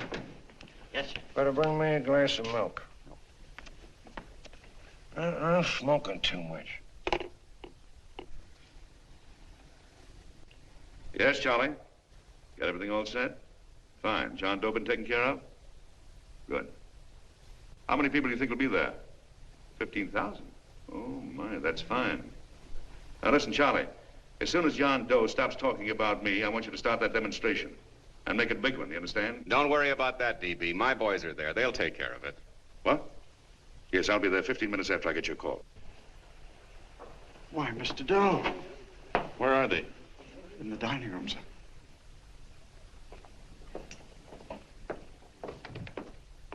Now, gentlemen, I think we're about ready to throw that great big bombshell. Yeah, well, it's about time. Even a conservative estimate shows that we can count on anywhere between 10 and 20 million John Doe votes. Now, add to that the labor vote that Mr. Bennett will throw in, and the votes controlled by Mr. Hammett and the rest of you gentlemen in your own territories, and nothing can stop us. As I said before, I'm with you, providing you can guarantee the John Doe vote. Don't worry about that. You can count on me on one condition. Little Bennett's got to be taken care of. Didn't I tell you that everybody in this room would be taken care of?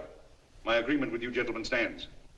I'm with you, D.B., but I still think it's a very daring thing we're attempting. These are daring times, Mr. Barrington. We're coming to a new order of things. There's too much talk been going on in this country. Too many concessions have been made. What the American people need is an iron hand. You're right. That's true. You're quite right, D.B. Discipline. Right. And now, may I offer a little toast to Miss Ann Mitchell, the brilliant and beautiful lady who is responsible for all this. Mr. Norton, I'd like to talk to you alone for a minute. Oh, Miss Mitchell has something to say to us. That's fine.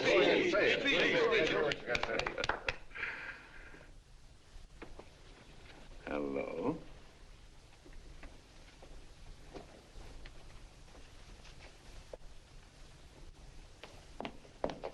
John, I'm so glad to see you. I was terribly worried. Did you write this?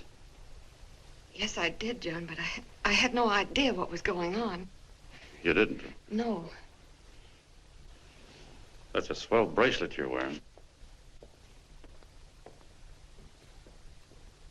John, why aren't you at the convention?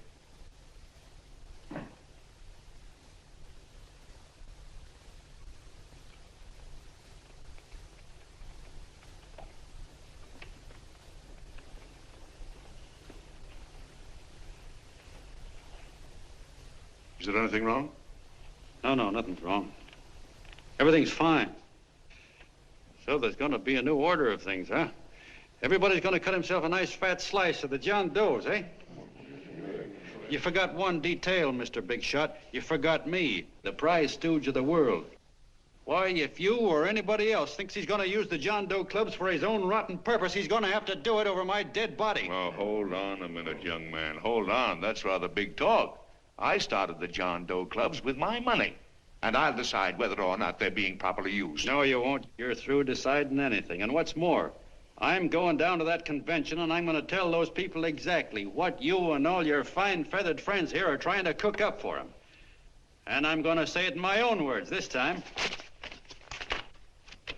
Stop it. Stop it. You ruined us, D.B. Wait a minute, fella. My uncle wants to talk to you. Listen to me, my son. Before you lose your head completely, may I remind you that I picked you up out of the gutter and I can throw you right back there again? You've got a nerve accusing people of things. These gentlemen and I know what's best for the John Does of America, regardless of what tramps like you think. Get off that righteous horse of yours and come to your senses. You're the fake. We believe in what we're doing. You're the one that was paid the 30 pieces of silver. Have you forgotten that? Well, I haven't. You're a fake John Doe, and I can prove it. You're the big hero that's supposed to jump off tall buildings and things. Do you remember? What do you suppose your precious John Does will say when they find out that you never had any intention of doing it, that you were being paid to say so? You're lucky they don't run you out of the country. With the newspapers and the radio stations that these gentlemen control, we can kill the John Doe movement deader than a doornail. We'll do it, too, the moment you step out of line. Now, if you still want to go to that convention and shoot your trap off, you go ahead and do it.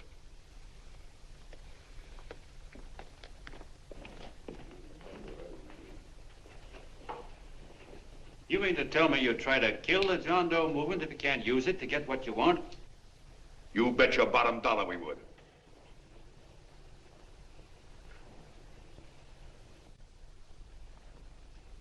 Well, that certainly is a new low. I guess I've seen everything now. You sit there back of your big cigars and think of deliberately killing an idea that's made millions of people a little bit happier. An idea that's brought thousands of them here from all over the country, by bus and by freight and jalopies and on foot, so they could pass on to each other their own simple little experiences. Why, look, I'm just a mug and I know it, but I'm beginning to understand a lot of things. Why, your type's as old as history. If you can't lay your dirty fingers on a decent idea and twist it and squeeze it and stuff it into your own pocket, you slap it down. Like dogs, if you can't eat something, you bury it. Why, this is the one worthwhile thing that's come along. People are finally finding out that the guy next door isn't a bad egg. That's simple, isn't it? And yet a thing like that's got a chance of spreading till it touches every last doggone human being in the world, and you talk about killing it. Why, when this fire dies down, what's going to be left? More misery, more hunger, and more hate.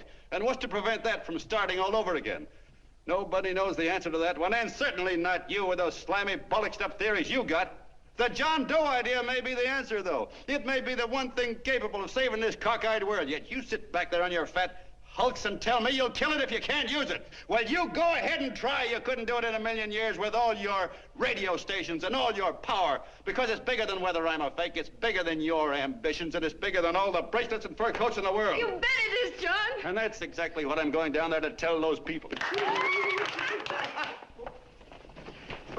A minute, you ungrateful rat. My uncle's been too good. He's getting away. Give me the bullet. John! I've always told you, D.B., you're playing with dynamite. Which way? All right, now, girl, get away. Before he gets through tonight, he'll ruin us all. I'll stop him cold. Don't worry, I've been ready for this. John! Oh, John, please listen to me. Please, I can explain everything, John. I didn't know what they were going to do. Let me go with you, John. John, please. Go ahead, driver. Ballpark. Explain it to you, John. Please let me go with you. Please. John! Mr. Martin wants to see you. Listen to me, Mayor Lovett. You do as I say. I want them both arrested. You tell the police department to pick up Cannell. I've got the girl here. I've got the bullet. I don't care what you charge him with. If you're worried, let him go in the morning, but keep him in jail overnight. Hello, Bulletin. Put that wire on.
Quiet, please.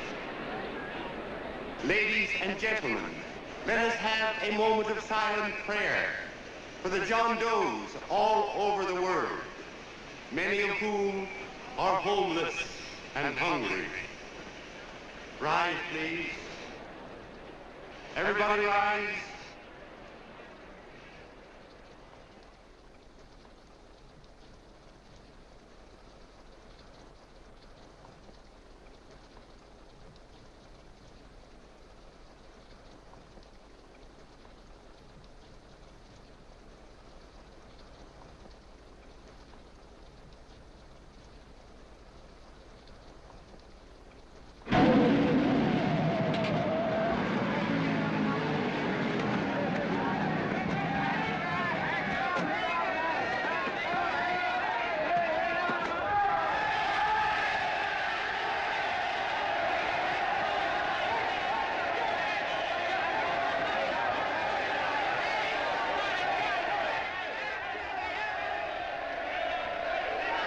Newsboys. Hundreds of yelling newsboys are swarming into the park like locusts. They're yelling John Doe's a fake. Fake.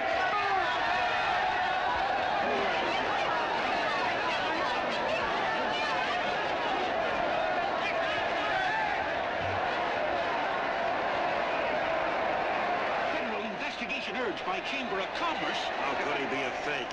It must be some kind of a gag. A what? A gag. A gag.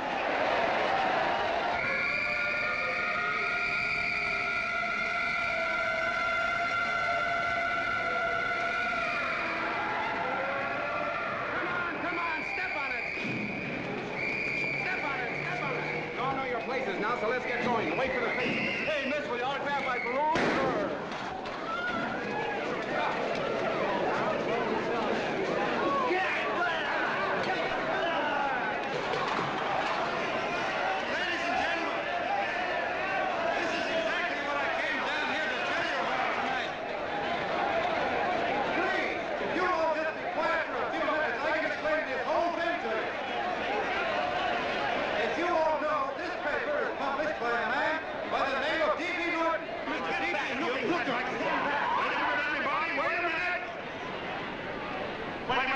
Gentlemen,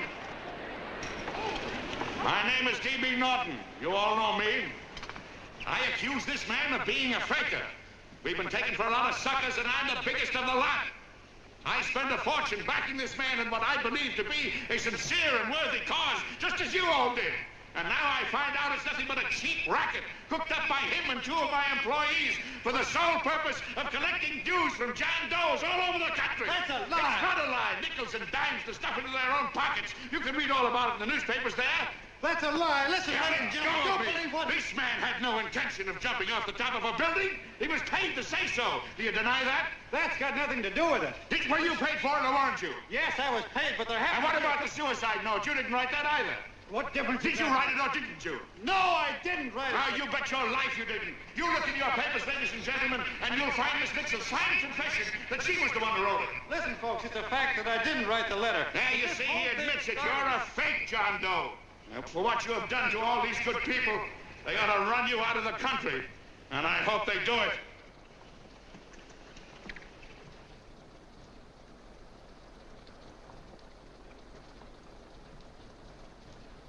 Speak up, John. We believe you. Please, listen, folks. Now that he's through shooting over his face, I've got a couple of things to tell you about. Come on, the rest of you get in here and riot. Break this crowd up. Come on. I'm sorry, folks, but we can't hear him anymore. Something's gone wrong with the loudspeakers. John Doe's a fake! Boo! They can't hear me. Boo! This thing's not working. Ladies and gentlemen.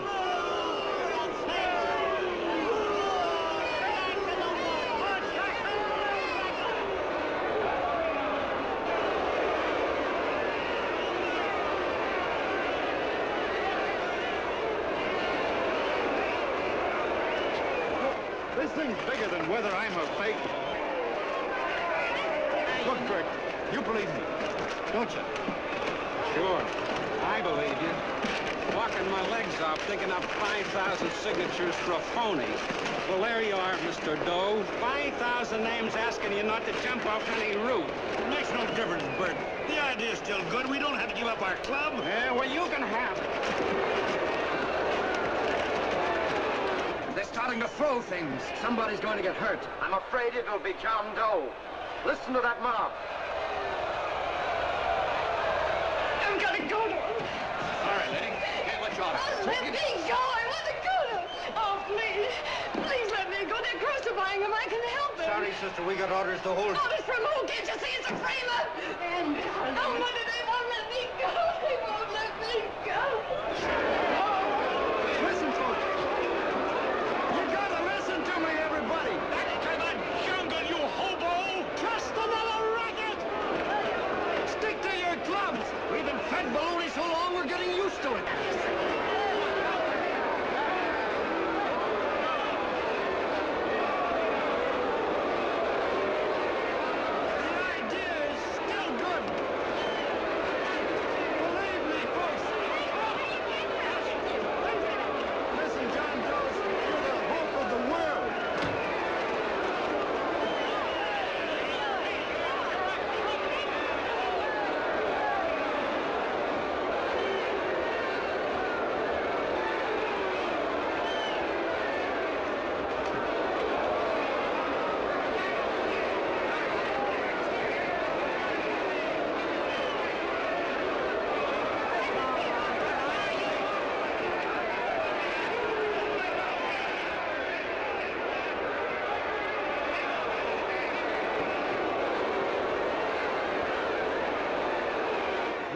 Managed to get him out of the park.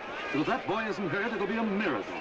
Ladies and gentlemen, this certainly looks like the end of the John Doe movement. Well, boys, you can chalk up another one to the Pontius pilots.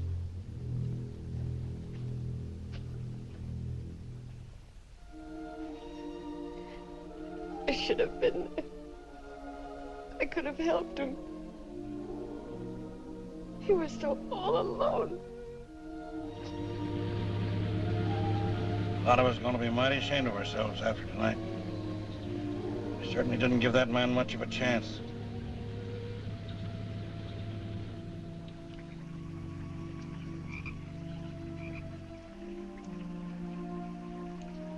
Have some more coffee, Long John?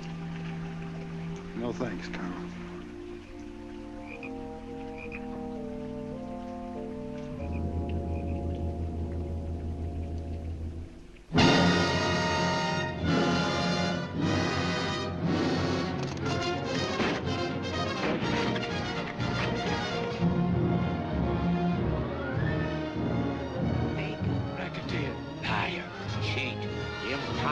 Why don't you jump? Christmas Eve at midnight. Bye, Mr. Doe. You're a wonderful man. And God bless you, my boy. Now get in there and catch. You're a fake John Doe, and I can prove it. You're the big hero who's supposed to jump off tall buildings and things. Do you remember? What do you suppose your precious John Does will say when they find out that you never had any intention of doing it, that you were being paid to say so? Christmas Eve at midnight.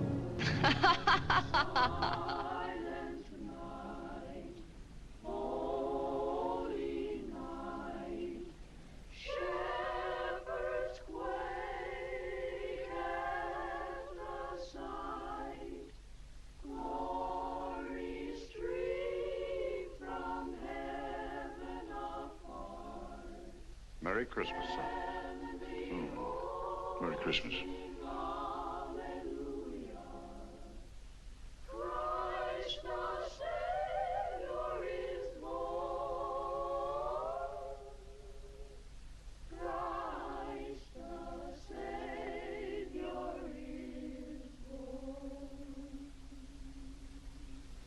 Thank you, sir.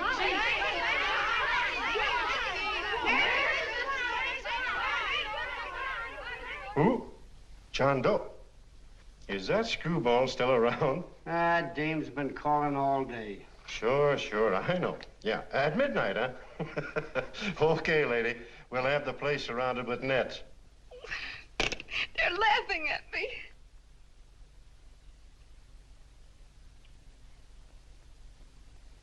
You're a sick girl, Anne. You better take it easy. Whom are you calling now? You called that number not 10 minutes ago. Hello, Mr. Cannell. Have you seen him yet? Have you... Now listen, Ann, he can't possibly get in without our seeing him. I'm watching the side door and the colonel's out front, so stop worrying. Oh. Thank you.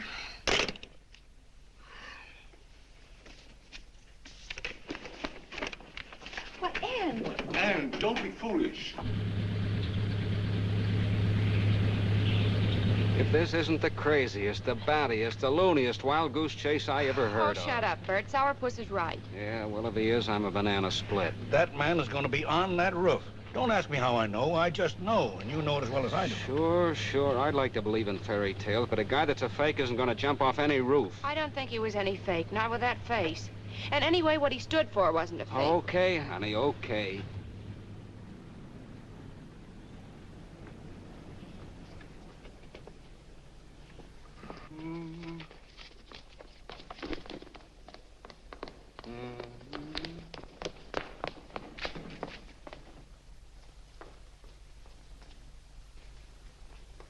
Elevators ain't running. Colonel, You shouldn't have got out of bed, miss.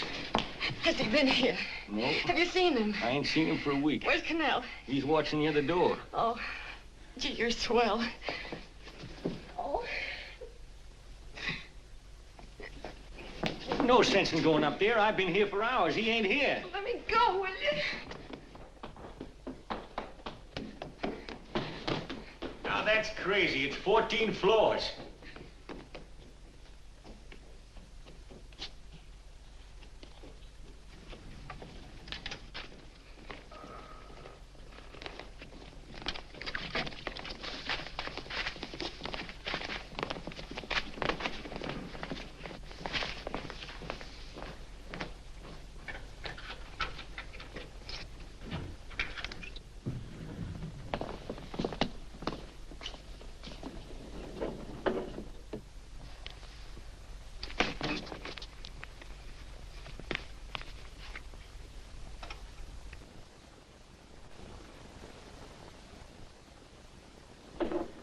far as the elevator goes. We gotta walk up to the tower.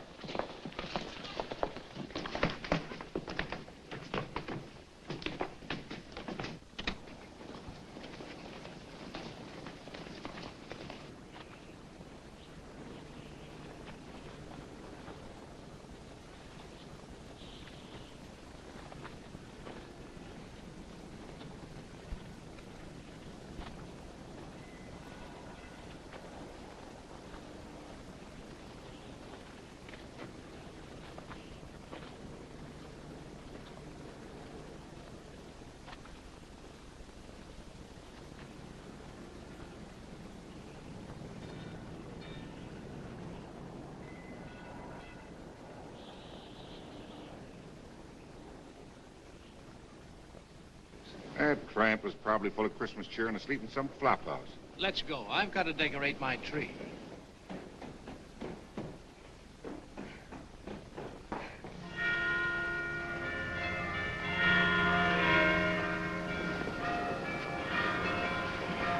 Well, I give up. I don't know what gave us the idea that we need attempt anything like this. I guess you're right. I'm afraid the joke's on us. Let's go. I hope nobody finds out we've been here.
I wouldn't do that if I were you, John.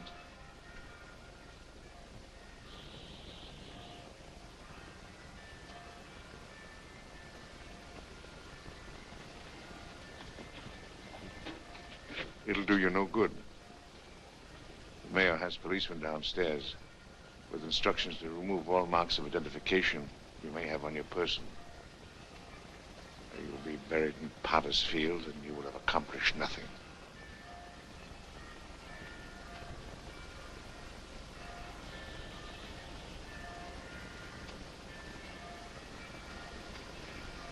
I've taken care of that. I've already mailed a copy of this letter to Mr. Cannell. John, why don't you forget this foolishness? Stop right where you are, Mr. Norton, if you don't want to go overboard with me.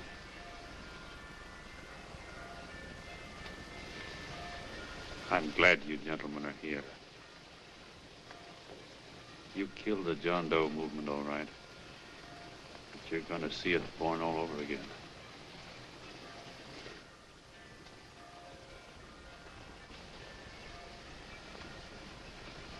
Now, take a good look, Mr. Norton.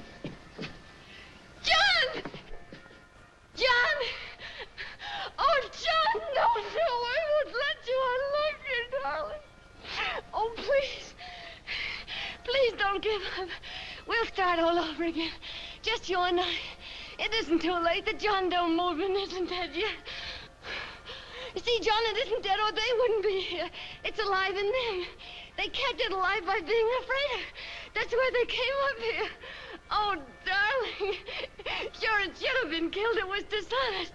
But we can start clean now. Just you and I. It'll grow, John, and it'll grow big because it'll be honest this time. Oh, John, if it's worth dying for, it's worth living for. Oh, please, John. Oh.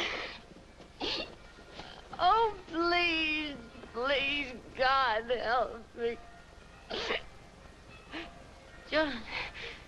John, look at me. You want to be honest, don't you? Well, you don't have to die to keep the John Doe idea alive. Someone already died for that once. The first John Doe. And he's kept that idea alive for nearly 2,000 years. It was he who kept it alive in them. And he'll go on keeping it alive forever and always. For every John Doe movement these men kill, a new one will be born. That's why those bells are ringing, John. They're calling to us. Not to give up, but to keep on fighting, to keep on pitching. Oh, don't you see, darling? This is no time to give up. You and I, John, we... Oh, no. No, John. If you die, I want to die, too. Oh, I love you. Oh, John.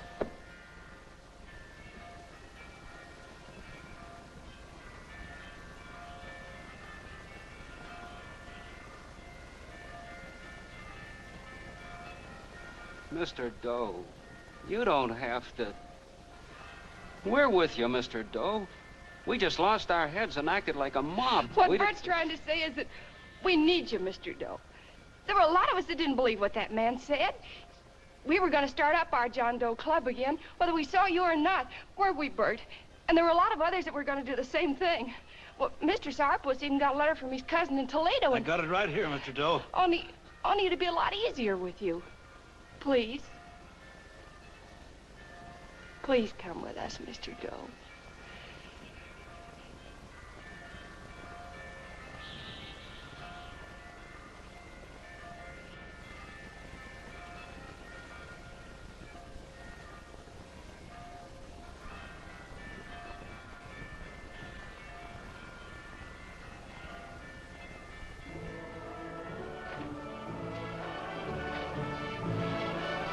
Long John. Mr. Doe. Here, we'll help you with it. She'll be all right. Mr. Doe, take her right down to the car. And right up front. Look, we got a car right down where it's nice. They are, Norton, the people. Try and lick that.